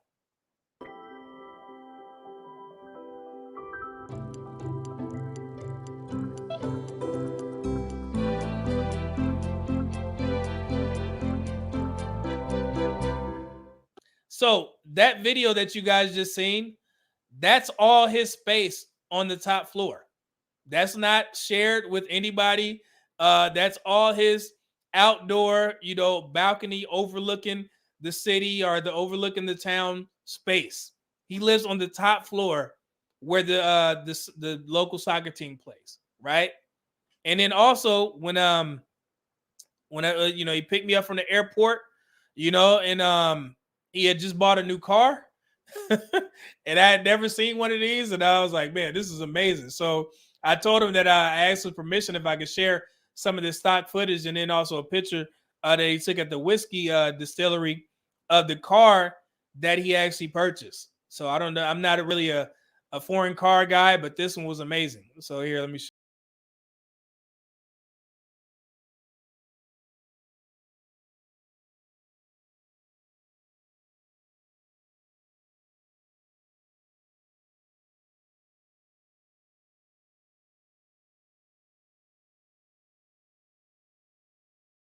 that car, which you was looking at, I asked him to let me know. He said that is a Audi S7. It's a Quattro or whatever, right? And when I tell you this car was effing amazing, we hit the Autobahn, man. I mean, the get up is absolutely crazy. Yeah, he really did it big with that one. So that's an Audi S7 Quattro or whatever. Yeah, it was amazing. You know, had me rethink my American muscle cars or whatever. But it was a great, had all them. What was the funniest, the craziest thing is that his car, it has you could put massagers. It will massage your back while you're sitting in the front seat. Yeah, I was like, what the hell? It's got the heated seats. It's got like the interior changes colors. It's crazy. It is crazy. Man, oh my goodness. Whew. Let's see here. So yeah, he definitely hooked me up. So I just wanted to give a shout out to my boy Jones for putting me up. And like I said, the importance of having a great network of friends, great network of well-off friends who make sure that your stay is you have a great time. So that's how I pretty much traveled around Germany to go to these different cities while I was out there. So just to give y'all a quick rundown, we visited Nuremberg. If you guys have been in the military or been to Germany before, some of these places may sound familiar to you. Nuremberg, he actually lives in Kaiserslautern, which is right by Ramstein Air Base. And what is it? I think Simbach Air Base. And then also we went to Frankfurt, which is the capital. And then we also, is Frankfurt? I think Frankfurt is the capital. And then also we went to Luxembourg, which is a smaller country, a city-state, so to speak, one of the richest country in the world. And then we also went to Rudenau. That's where the whiskey distillery was, right? So yeah, it was a great trip. Like I said, I had room and board already set up for me, and I can only thank God for putting me onto the military, and meet some of the great friends that I have. Because if you guys remember, last year I actually stayed in the UK for about almost 2 weeks. And I stayed with one of my friends in my small friend circle, right? He lived on the top floor of his apartment complex that was overlooking the city. So when I went out there to the UK, I actually stayed with him, and so we had a great time out there as well. So like I said, man, that's the importance of having that good network of friends, the ones that, hold you accountable, and the ones that you can disagree with and y'all still cool. You know what I'm saying? And that's one thing that I noticed in these Black YouTube spaces and the issues that we're having now is that I've seen a lot of people collab with each other over the past years. They consider themselves being cool and all being friends. But then when they disagree on the just pearly things, now everything frays. It gets torn apart. Now we're not friends anymore. Those aren't the type of friends that I want. If I can't disagree with my friends and we continue to be friends, then that's a problem, right? I mean, maybe I'm tripping, but from what I saw, it's like people who had collab with each other, and then they disagree on one just pearly things, and now everybody enemies. How that work? I don't want those type of friends, and that's why it's very tough to collab with people because you never know.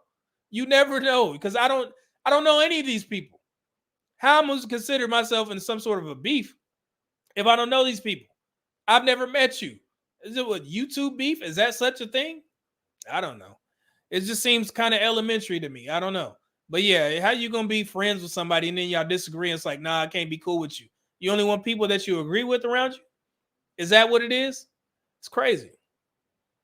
Man, so going on the Germany trip. So when I got there, and I just have to this is not to flex or anything like that, but I worked very hard to enjoy certain luxury benefits. So every time that I travel, I always, if it's a long flight, I always make sure that I get business class. And if you ever ridden in business class, you will understand why, especially if it's a long trip. Coming from Houston to Germany is what? Almost a 10 to 12 hour flight. So I like to be comfortable on the plane. So I will pay the extra to go business class, right?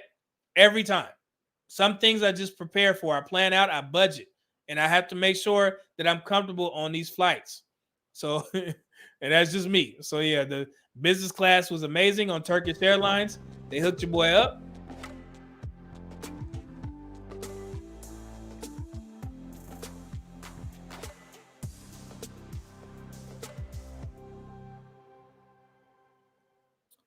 Yeah, it was amazing. So, like I said, I'm not trying to flex or anything like that, guys, but I do definitely budget a lot.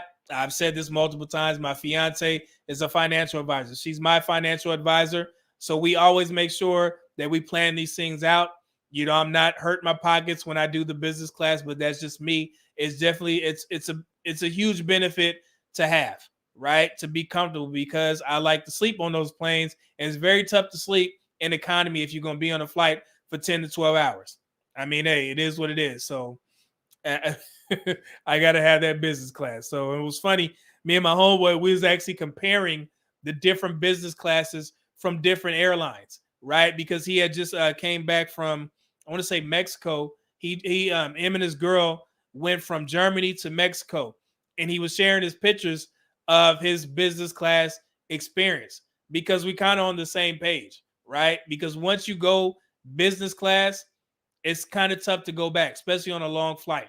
When I'm going, to these different states, yeah, I don't mind doing economy, because the flight isn't that long. I may pay a little bit extra for the extra leg room and the first seats or whatever.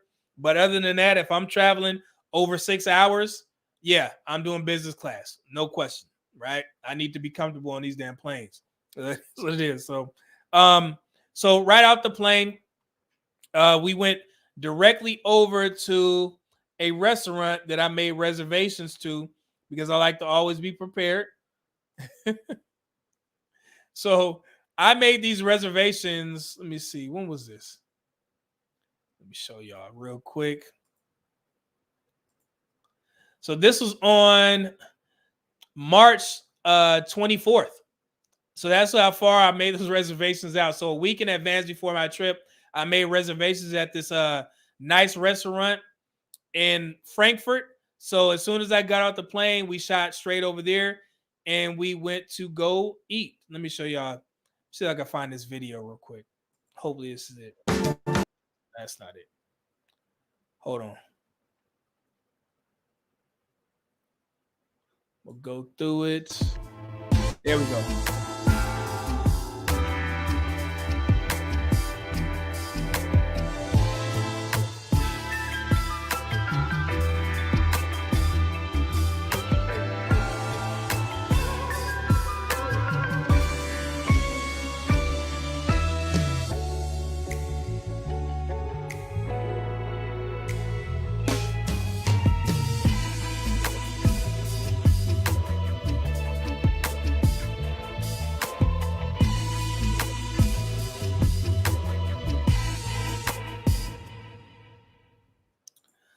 All right. So hopefully you guys see that. I will definitely clip this up and put the link to that restaurant. The food was amazing. That smoke, it was just dry ice, and they added some sort of heating thing to it. So it's not for, it was used actually for a reason. It kept the food hot. So when the smoke was going out, it was like kind of hot smoke, right? So the food was great. We had the big burgers and some little potato things that were amazing. I forgot the name. It's actually a German cuisine. They were great. It was like all on the platter. The ambiance was amazing. Yeah, I'll definitely link that in the description for you guys to have. Let me put the name of it. This is the name of that restaurant. If you go to Frankfurt, tell them Media Man sent you. Frankfurt, Germany.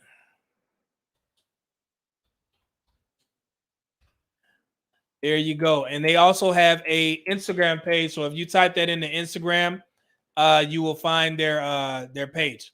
So it was an amazing restaurant. I gave it 2 thumbs up, a 10 out of 10. It was amazing. Let's see here. Let me go. Let me get this off here because I want to share some other videos real quick. got that one. Hold on. Here we go. So, after we got done with that, we did a quick turnaround. So we drove from Frankfurt to Kaiserslautern so I could put my bags up, get some rest a little bit. So we had a full day.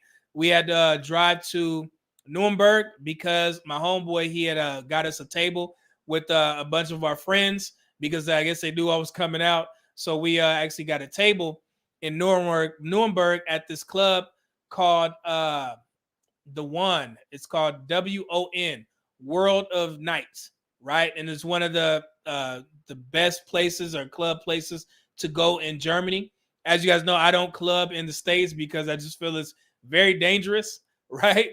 So when I got there, yeah, I was definitely excited to hit the city of Nuremberg and go try out this this club. And we actually had a great time. Here's a picture real quick.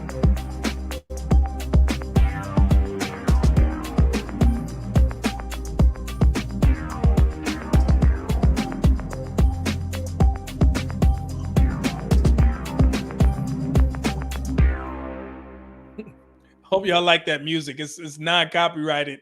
That just seemed pretty funny or fitting. But the club was actually amazing. Had a great time out there. You know, we popped some bottles. It felt good to get out, you know, and go to the club for a change. I haven't been to the club since the last time I was overseas, which was in I think it was in Colombia. Yeah, Jay, if you remember, posted that video. Yeah, it was in Colombia. So had a great time out there. So once we got from Nuremberg, we went back to Kaiserslautern to chill a little bit. You know what I'm saying? I went to a couple of the local grocery stores. I want to share that video. I think I shared one of them. If you guys got a chance to check it out. Here we go. I'm going to find it for y'all real quick. Here we go.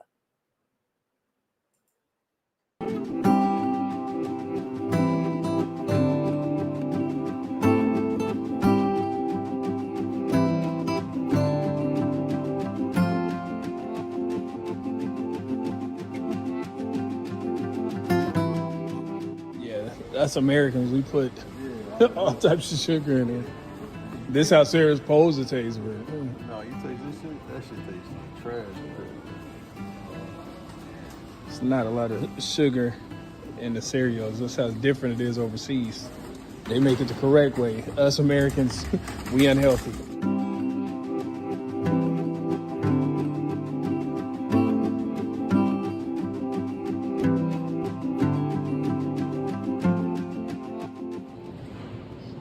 Good whiskey.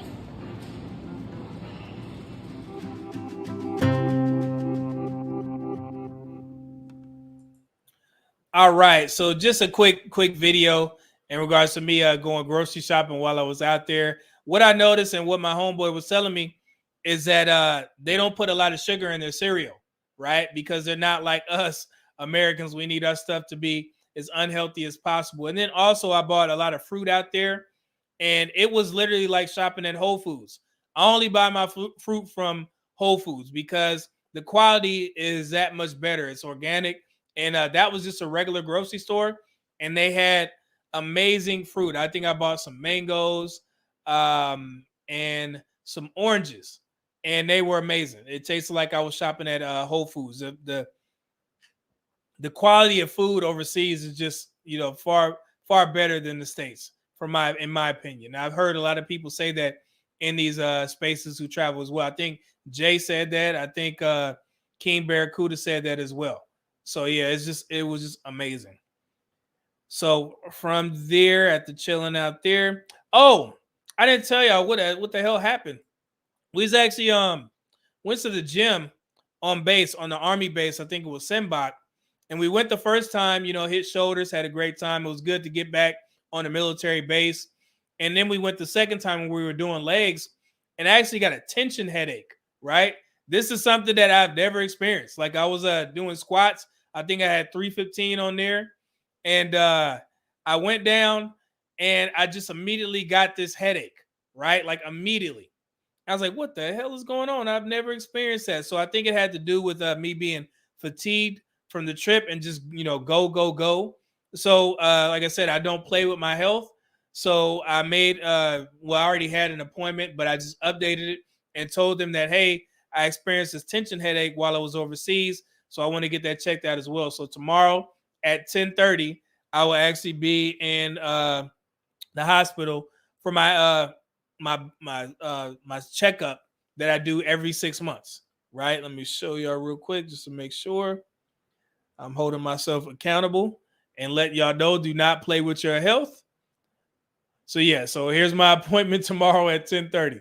So yeah, so I'll be in there checking that out to see if everything is good to go.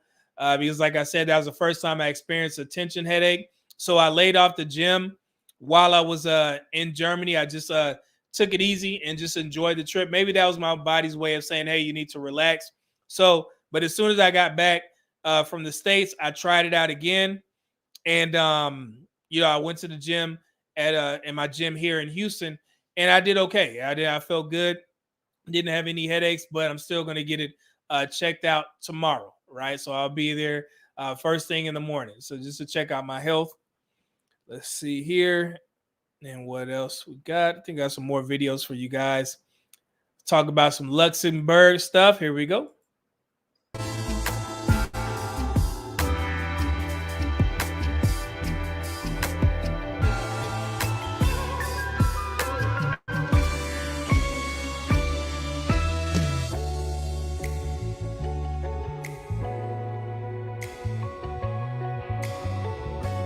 Okay, just made it to Luxembourg. Walking the streets to the mall.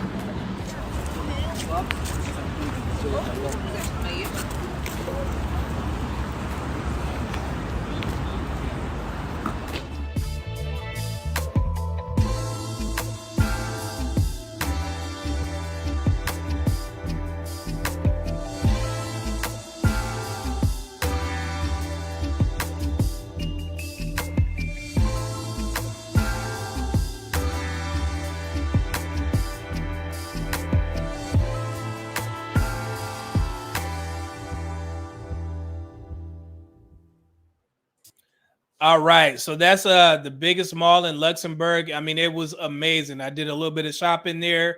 Man, I purchased this amazing tie. I mean, I can't wait to go ahead and rock that probably on Monday.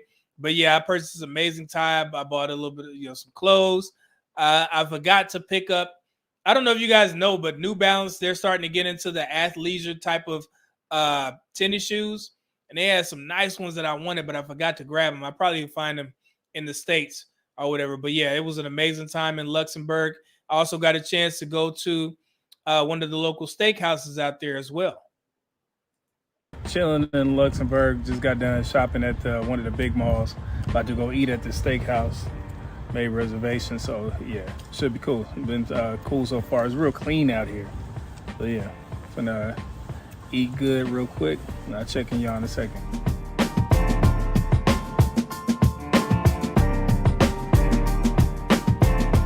So Luxembourg is known for their wines, so I grabbed a wine that was straight from Luxembourg. It's good. This is their version of an old-fashioned Luxembourg. Got the orange peel in there. So far, so good.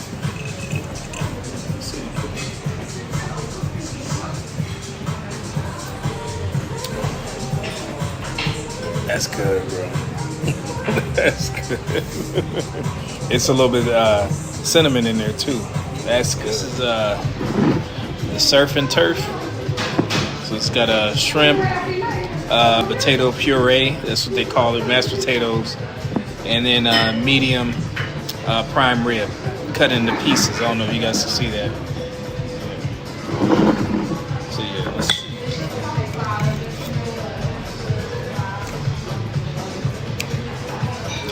It's all right. It's not the best. No seasoning. It's all right.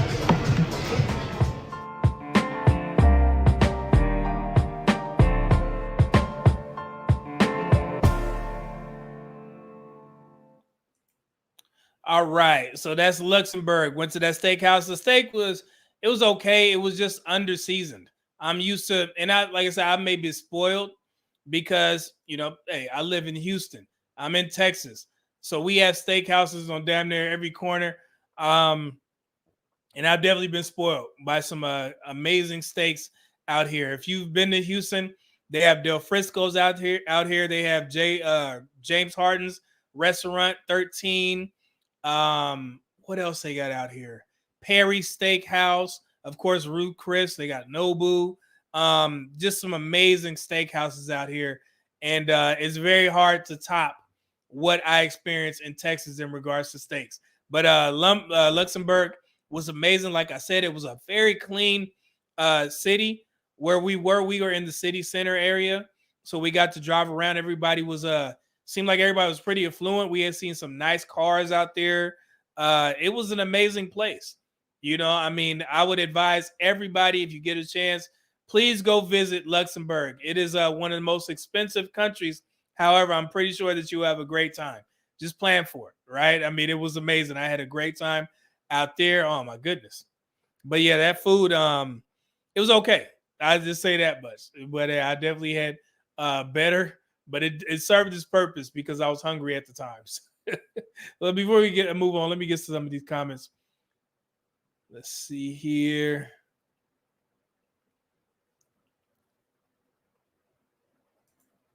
All right, Cerebral Inquirer says they know if you compare, you'll see who's doing better and who the majority problem is. Okay, I got to that one. Sick Video, as always, check the caption. Oh man, I appreciate that, good brother. Thank you. And then right after I get done reading these chats, I'm going to the cash apps. Big Boy says this is some facts over feeling stuff. You do on your show. Men understand that, women don't. Yeah, absolutely, bro.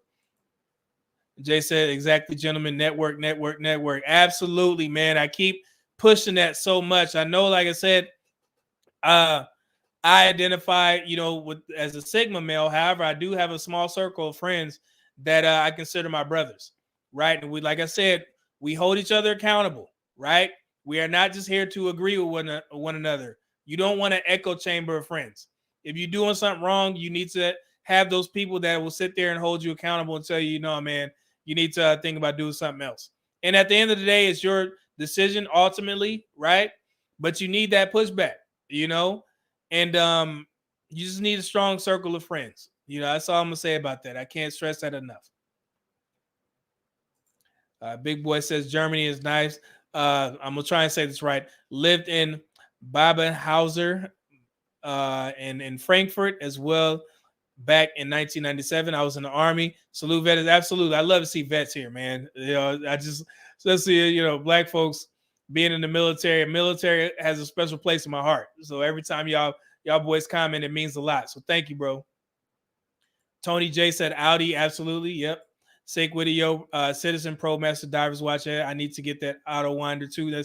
And I did a video on my dive watch. That's my first dive watch. I plan on going scuba diving here in Galveston. And we have places where you can scuba dive in Texas, believe it or not.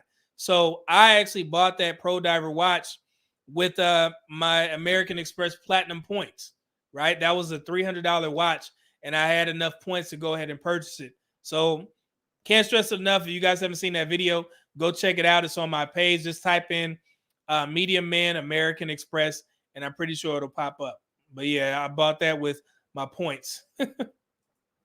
Poolman says, Jay, that's my plan when I go to Thailand to network. Absolutely.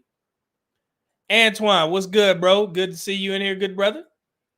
Mahogany says, people more worried about their brand than their network is a mess. Your wolf pack has got to be made up of solid individuals with good conflict resolution skills. Absolutely. Like I said, I want people who's going to bring me solutions. I don't want to just sit there and vent to you, tell me what I need to do. If I'm not getting it, hey, give me some advice, that'll help me solve this issue, right? Jay Fleming, Poolman, great idea. Yeah, absolutely is a great idea to network. Vanessa says that Just Pearly thing is annoying. If you don't like her, just won't watch. That's my take on it. Like, I just see too many videos being made and people, used to be friends and now they're not friends. I mean, that's just kind of fragile to me. I've never experienced that type of friendship, especially for my good friends. From what I've noticed, everybody, if you have a different opinion, on YouTube, it's like, man, we can't be cool no more. Why would I want to collab with anyone if it's going to be like that? Because I definitely don't agree with everything that some content creators are saying. It's a lot of stuff that people don't agree with me about. I don't hold it against you. That's your prerogative, right? This is crazy. People making too many videos about this stuff, about this just pearly thing. Just don't watch the girl. Jay Renard Leather with the $4.99 super chat. Appreciate that, good brother. Said, jealous of your Euro trip. Haven't been since my Mediterranean deployment way back in 2004. One of my favorite deployments. Absolutely. And I understand why. I was right next to the Mediterranean on a couple of deployments. We may have been in the same places.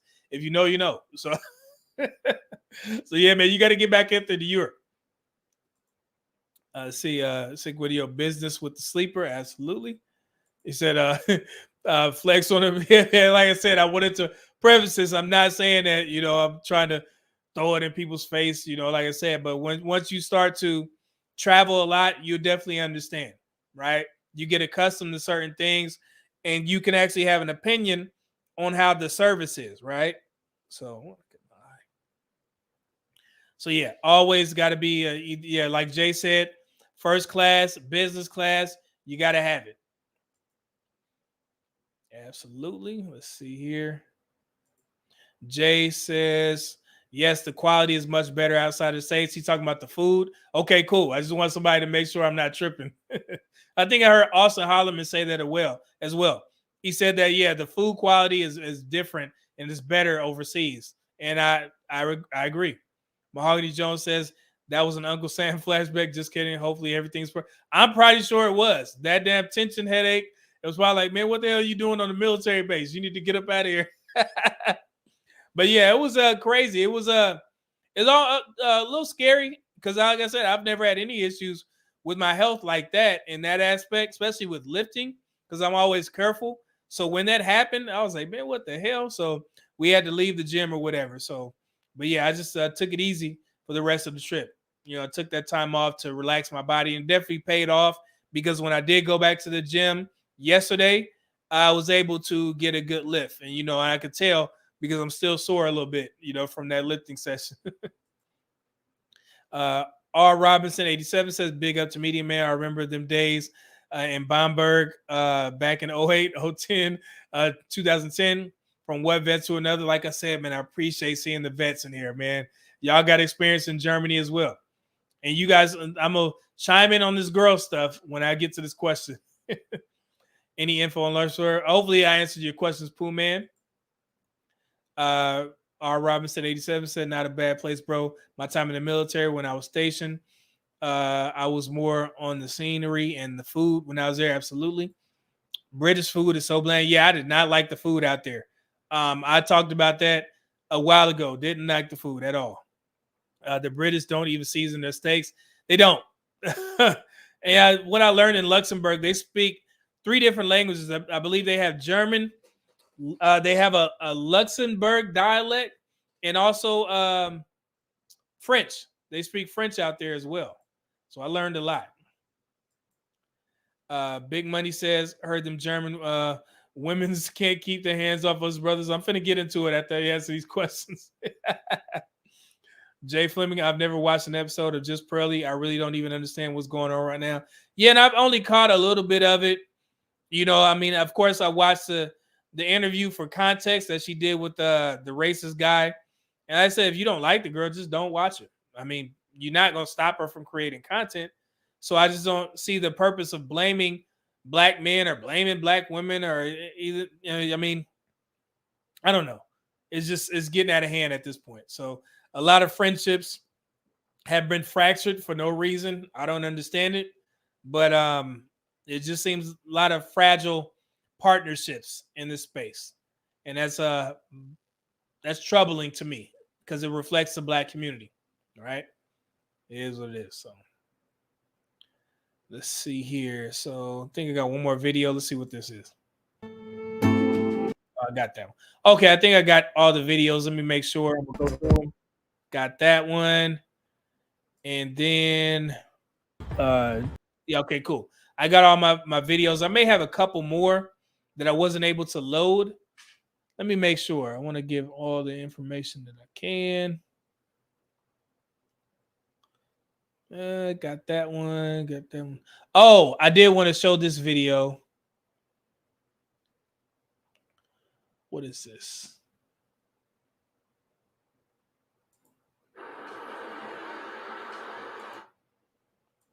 Ah, yeah, this restaurant. Let me show y'all this real quick.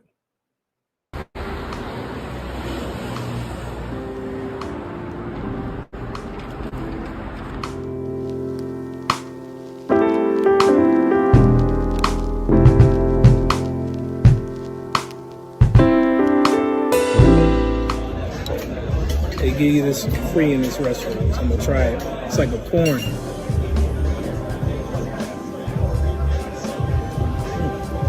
It's good.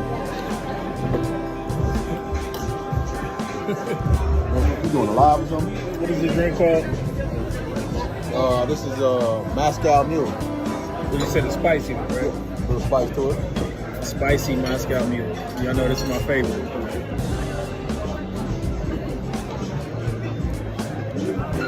Oh yeah, that's good. This is the pork ribs. Thank you. Baked beans and cornbread.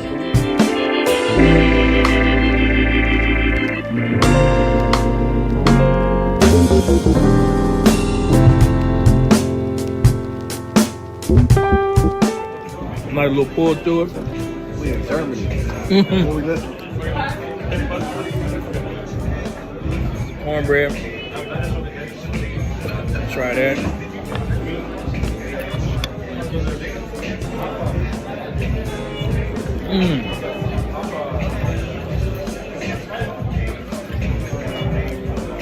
Like a syrup and butter on there. Look at that.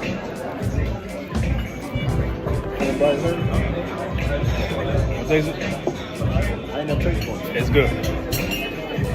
This is baked beans. Try that.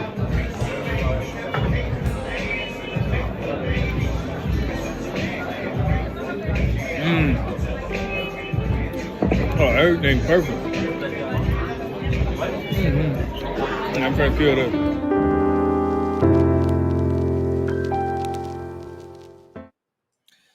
Man, so in Frankfurt, my homeboy, he said they have a barbecue spot called Chicago Williams out there. And I was shocked that that was one of the best barbecue places or best barbecue food that I've ever tasted. And it was in Germany. So please, you guys, I recommend this 10 out of 10. If you're ever in Frankfurt, go to Chicago Williams Barbecue. It was clean. The food was seasoned well. The barbecue sauce was amazing. I rarely eat pork, but when I do go out, you know, and I'm going to a barbecue place, I definitely will order the ribs. The ribs were amazing. The cornbread, the baked beans. Oh, my goodness. Man, I'm still dreaming about that place. If I could, I would go to that place at least once a month. It was amazing. Like, I mean, the ambiance, they played, you know, hip-hop, classic hip-hop music. I was just shocked, you know, and I actually tagged them in a post that I did on Instagram, and they reposted it on their page because I did a full video about it. But it was amazing. I mean, listening to Tupac, listening to Biggie in the background, like, and this is in Germany. It shocked the heck out of me. I was like, wow, this is crazy. But it was an amazing place. So people were friendly. Some of the waiters, they were trying to learn English. So he was kind of like pointing out what everything was. And we were helping him out and he was helping us out. It was amazing. That food was great. Like I said, 10 out of 10. I have the full video. Well, you guys have seen the video, but I clipped it up and I put it on my page. So yeah, check it out if you can. Chicago Williams Barbecue. Amazing experience. Amazing food. I would definitely go back again and again. It was great. So let's see here. And then I think I got one more video if I can load this up. If they'll allow me. I thought I did.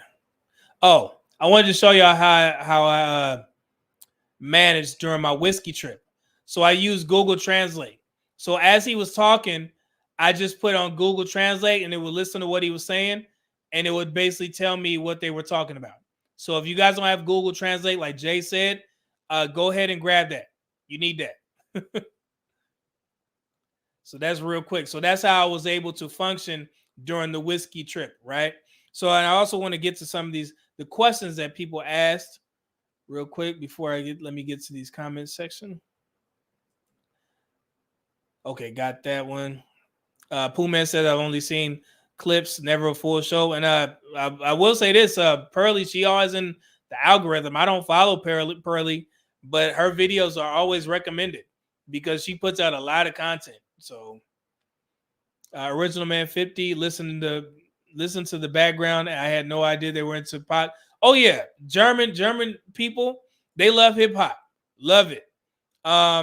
In that restaurant, they played all hip hop oldies. And I was amazed when we walked in, Tupac was playing. Like, that's crazy. So yeah. Mahogany says it is sounding like the Homesick G hangout. Yeah, it actually was. That music, it will definitely take you back. They actually, I mean, you guys, I think I did a poor job of displaying what it actually looked like, but that place was amazing.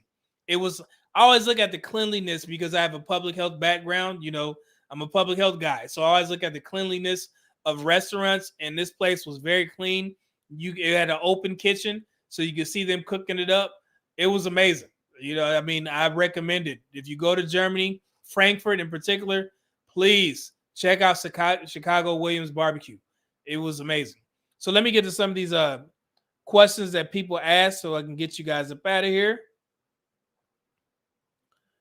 Here we go. Hold on, I want to put that together because I did some research for this young man here.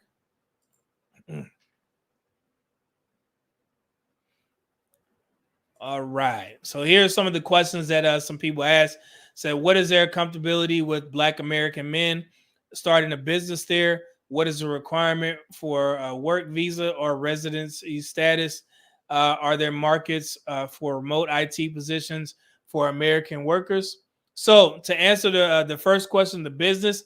So from what I Googled, it says it's very easy to start a business in Germany. So if you're looking to start a business, I know my friend, he is thinking about doing a partnership club business, hookah lounge spot out there in Germany, and it's fairly easy to open a business. So all you have to do is go to Google and type that in, and they'll tell you this is what it says. Can I move to Germany and start a business with the visa for self-employment? It is possible for entrepreneurs based in the USA to move to Germany to start a new business.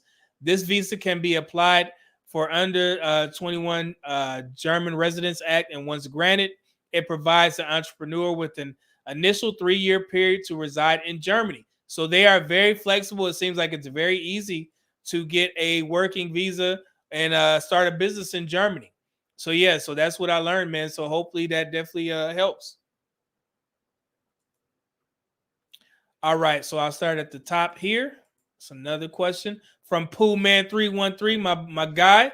He says, how good does your German have to be? How much money do you recommend someone has to visit in Germany? So, like I said, I use Google Translate, but it's also good to know the basics, right? You know, greetings, hello, thank you, danke, things like that. Nine, no, just the simple basics is good to go because the majority of Germans, they speak English, but you would want to learn their native tongue, you know, just so you could fit in a little bit better and understand some of the conversations. So that's where I lack in regards to German. Spanish speaking countries, I do pretty well. But in Germany, yeah, I was a little bit lost. So I need to brush up on my German skills when I go back. But yeah, it would definitely help if you learn a little bit of language moving forward or going over there. Like I said, I always take a little bit of time to research some of it. And yeah, so it would definitely help. And then what'd you ask again? How much money? Oh, how much money would I recommend to go to Germany? So when I go to Europe, I always set a little bit of a higher budget because if I travel, I want to make sure that I take care of my girl and I buy her something, you know, nice out there if she's not able to go, and bring her something back. And I also like to enjoy the experience. So I like to go to the nice restaurants. I like to eat well. I like to, enjoy the city, party a little bit. I want to shop. So I definitely I make sure that I have enough money or budget out just to make sure that I can do all the things that I need to do. Now, a ticket to Germany, if you plan out, let's say 3 months in advance, it may cost you anywhere between $500 to $800 to get over there for a round trip ticket. I got my ticket for let me see, what is it? I think it was at 800 because I planned for it in advance, and that was with the business class. So I got lucky, and I also have a couple job perks that I use as well. But overall, I would say after you pay for your ticket, and if you don't know anybody over there and you plan for lodging, depends on where you want to stay. If you want to stay in Frankfurt, then you want to stay, where everything is in the city center. So that's going to cost you a little bit more. So if you stay, let's say 5 days in Germany for a nice hotel in Frankfurt, that will probably run you about $130, $150 each. I'm talking about nice. For a 3-star hotel, it'll run you about, I would say about $60 to $80, somewhere around in that range. But it will put you right in the city center. And then from there, it depends on what you want to do. If you want to have fun and buy bottles and buy a table and shop and things of that nature, I would definitely set aside at least a good $3,000 just so you can enjoy yourself. But that's not, you don't have to. That's not a requirement. It's just if you want to shop and and do all the things that you need to do. Food is moderately priced. I think it's a little bit cheaper than the States, but you can find what you want anywhere out there. German food is amazing. And I find you nice bratwurst and all that stuff or whatever. But yeah, it just depends on what you want to do out there. Just like any other countries. But Europe tends to be a little bit more expensive than the South American countries for obvious reasons. But you can definitely enjoy yourself if you plan on budgeting. You don't need $3,000 to go to Germany. After you pay for your flight, your hotel, and you're in the city center where you don't need to get a car or a car service, you can do what you need to do, right? Like I said, I was a little bit lucky because my friend lives there, so we were able to travel all around because he has a car, right? But for you, if you go to Frankfurt and you stay in the city center, Frankfurt has everything that you need. You can, they have their own form of Uber out there. So I would say overall, if you're going there on a budget and you just want to see the sights and be a tourist and not shop, I would set aside at least $2,000, about $1,500 to $2,000 just in case, because you have to plan for things and, make sure you want to enjoy yourself. Right. So yeah, but it's, it depends on you, how much you want to spend on different places. When I go to Germany, I tend to ball out, so to speak, because that's one of my favorite places there in Dubai. So those I consider one of my, both of my expensive trips, right? So yeah, so I definitely do it up when I go to Europe. So yeah, so I've been saving $1,500 to $2,000. That should get you over. So hopefully that helps, Pooh Man. And then we have another one. Let's see here. I'll definitely want to visit for historical value and the beautiful women. We're going to talk about that here in a second. BJ the lawyer. He asks, how do average German people respond to seeing a black man?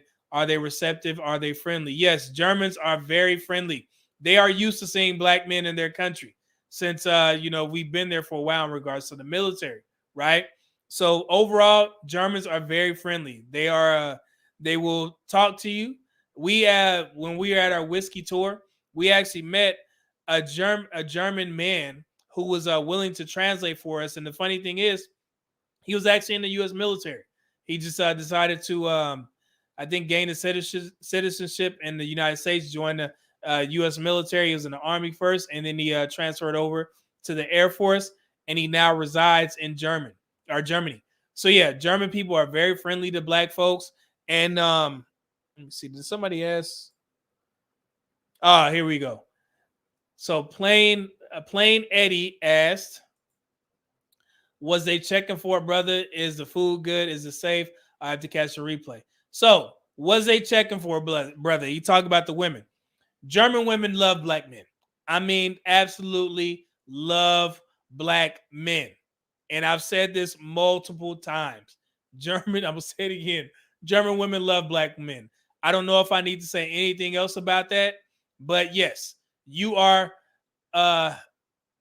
accepted in Germany by the women because, like I said, we've been there for a while and the women are beautiful. You have, black Germans, you have, European Germans, what you see on TV and things of that nature. You have mixed races because, the military was out there, but the women are absolutely beautiful. I mean, they are gorgeous. So yes, you will be accepted in Germany. They have black people out there. They have other races of women out there. So yes, they love black men. It's that simple. I don't know what else I need to say, but it's yes, you'll be just fine. If you're going to Brazil, going to Colombia, going to Thailand, you're like, yeah, they love black men out there. Put Germany in that category as well. They love us. So enough said. Let's see. Okay, I got that one. Got that. Yeah, I think we only had a couple. And I answered the first one. So before we get out of here, let me show y'all a video of, hopefully I sent it here. I gotta share this.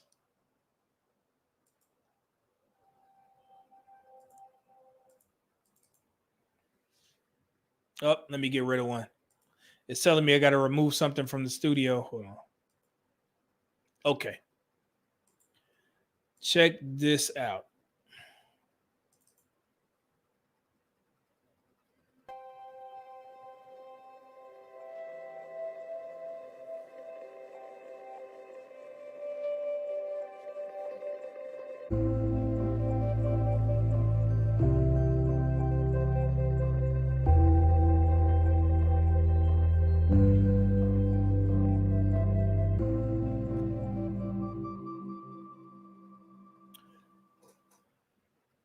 All right. So what you guys just saw is the American Express Platinum Lounge in Istanbul, Turkey, the airport. I had a small layover over there, so I was able to go to my lounge and use my benefits from being an American Express Platinum member. And that was one of the best lounges that I've ever seen. That food that you guys seen, it was just basically some fish, some of these little patties that they had, and then also some yellow rice that they served as well. That was one of the best lounges that I've ever been. It was that nice. At one point, they had a guy playing the piano. It was amazing. So I encourage you guys to go ahead and get you an American Express Platinum card so you can enjoy those benefits. You don't have to pay for the high-priced food in the airport. You could just go to your lounge and stop, and eat whatever you want. It's all you can eat. As many, drinks as you want. It's all free. It was one of the most amazing lounges that I've ever been in, right? So yeah, I encourage you. But before we get out of here, I'm gonna do something that I've never done before on my platform. Is I'm actually gonna try baklava. It's the first time I'm gonna eat food on on my stream. So my friend, he told me that when I go to Turkey, I need to try baklava. I've never tried baklava in my life. So when I was there, I actually grabbed a variety. This is a pistachios, walnut, and chocolate, right? This is not my cheat day, but I just want to taste it for the first time because he said baklava is actually good. I don't know if have you guys had baklava before? I've heard this name before on like TV shows, and on movies, but I never tried it. Put in the comment section if y'all ever tried baklava. I like chocolate, so I'll start with a piece of the chocolate. So forgive me for being. So this is a baklava. My first time trying it. So here we go.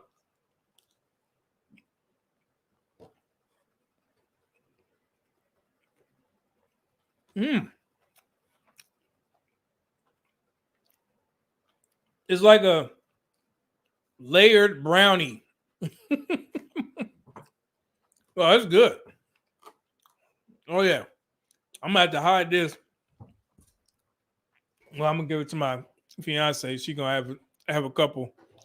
That was good, man. Yeah, I'm gonna have to go ahead and kill a couple squares when I eat real quick. Yeah, all right. Baklava for the win, man. Who's that? Harrison Spencer said, "Yes, I love baklava since a child." I see why, brother. That was good. I'm sitting there looking at it. Let me get off this live stream so I can get me some more baklava, but man, that was good. Edwin Brown says, "I have. It's good. Yeah, it is." Man. Mahogany Jones says, "Had it homemade by Liberian restaurant owner. I'm a pistachio lover, so it's amazing to me. Yeah, I like pistachios as well. So I'm gonna taste that one here in a second. That was good. So I don't want to be disrespectful and sit there, eating all this stuff on on the live stream, but I wanted to taste that. Oh man, that was good. Lord. Harrison says, now I'm hating medium man with the baklava. I should have bought some more and sent them out, man. I'm sorry, man. Oh, that was good. Original Man 50. I hope it don't have weed in it. Nah, no weed in it. I'm good, brother. Thank you. Man, so yeah, baklava. There it is. Let's say, woo. I'm gonna have a couple squares. I'm about to make room. Do some extra cardio tomorrow for that damn baklava.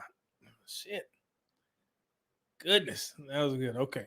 Let me stop talking about. Oh, also, let me show y'all the whiskey that I got. If you guys haven't seen my whiskey video, please go to my page and watch it. It's 10 minutes. I definitely wasn't going to share it here, but yeah, it was definitely a great trip. So this is St. Killian's whiskey, right?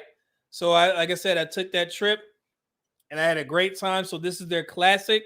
This is probably they have, I want to say, I'm gonna show y'all here in a second, but they have so many different types of whiskey that they make. This is the most regular one, the classic. So I made sure that I grabbed this. This tastes oh man, this is great. Let me see. Mahogany said Lebanese. Okay, my bad. I got you. This is amazing. And then also I got their Terrence Hill. If you guys can see that. This is the Hero brand. So it says it has hazelnut in it. This is the first liquor and one of the most unique whiskeys that I've ever tasted that has hazelnut in it. So I had to get this bottle because it was one of the most unique tasting whiskeys that I've had before, right? And it's so good. I wanted my fiance to try this as well. So yeah, so we can definitely crack this open on the weekend and have us a taste or two or whatever. I'm gonna have to figure out what pairs well with this so we can have a nice mixed drink. But yeah, this is great. So I had a great time out there, and I was lucky enough to the guy who runs it.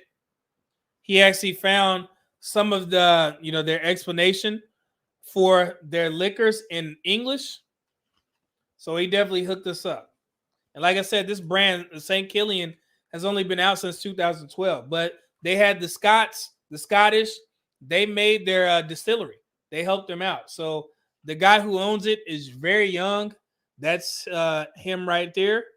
Very young guy. But that distillery is it's impressive, right? Let me show y'all something real quick. This is on my video. I showed all the many awards that they got because, like I said, Germany they don't tend to specialize in whiskey. So for them to gain all these awards and be one of the world's best whiskeys, it's a huge feat. So this is the many different types of whiskeys that they have. So yeah, so it's not just one. Was that 12 right there? That's their signature. They have a signature edition as well. And then, like I said, they also have the Hero version and the Bud Spencer, the Terrence Hill and the Bud Spencer. You see that right there? So yeah, they have a lot of whiskeys. And then also they have their Gravedigger line. I don't know if you guys can see that as well. Look at that. So yeah. here. What else we got? But yeah, they gave me that book, so I'm gonna definitely keep that. Probably gonna frame it. I don't know if I want to. I think I'm gonna just keep this one as a keepsake, right? Yeah. So I like that bottle too. So yeah. So let's see here. Before we get out of here, let's get to some of these comments. Let's see here. Cerebral says, a layered brownie, LOL. If you hide it, I'll find some way to come to Texas to take it. Like I said, man, hey, I'm about to hide it for myself, brother. It was really good. Harrison Spencer, the traveling is one thing, but now the baklava is different. I didn't mean to be disrespectful and eat that in front of y'all, but I had to try it on camera. It's shot. Yeah, that one was chocolate. That I got two. I got the walnut, or I got three: walnut, chocolate, and pistachio. So after I get off here, I'm gonna definitely go ahead and try the other ones. Harrison says, "Is there a way to order where you got it from?" I'm pretty sure. Matter of fact, I'm gonna clip this up and I'm gonna hook you up, Spencer. I'm gonna clip this video up and I'm gonna do the research and I'm gonna put it in there for you. If you can't find it here in the States somewhere, because that came directly from Turkey, so I'm pretty sure you can order it. I definitely get that information for you, bro. I got you. Original man said you look high and got the mustache. I'm good. And I got you, Mahogany Lebanese. I got you. And Harrison says, thanks for the exposure. Oh, no problem, bro. Appreciate your support. Yeah, I got you. No problem. Yeah, that's on me. I got you. Because that was good. I want everybody to experience that.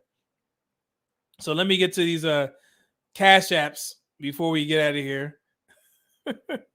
Again, I appreciate you. Wait, how can I share these? Hold on. I'm going to try and... It's not letting me see it. I don't know how I do this. Oh, here we go. Okay, got the $25 super chat from Sick With It. Man, I appreciate that, good brother. Thank you, man. Damn. I was not expecting that. Appreciate that, brother. And then Vanessa also sent out the $10 Cash App. Thank you. She says for thanks for the great content. I appreciate that.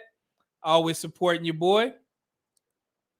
And then we got Cerebral Inquirer with 2 payments, both $2. Appreciate that, brother. You the man, as always, for supporting your boy. Thank you.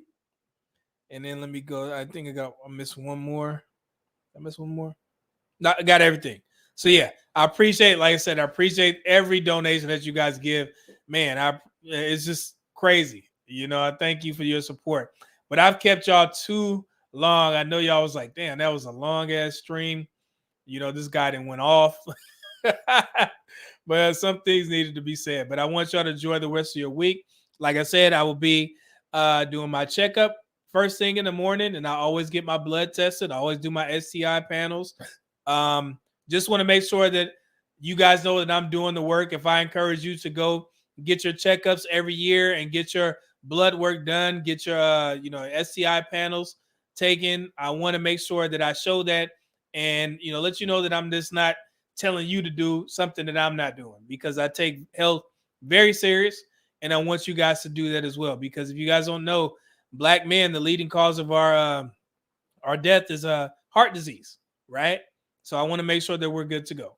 So yeah, so I'll be there, and I want y'all to enjoy the rest of your week. Then we got a couple more comments. Okay, Mahogany says got to make up for the Miss Weekly show. Yeah, I absolutely had to. Yeah, I was going for a while.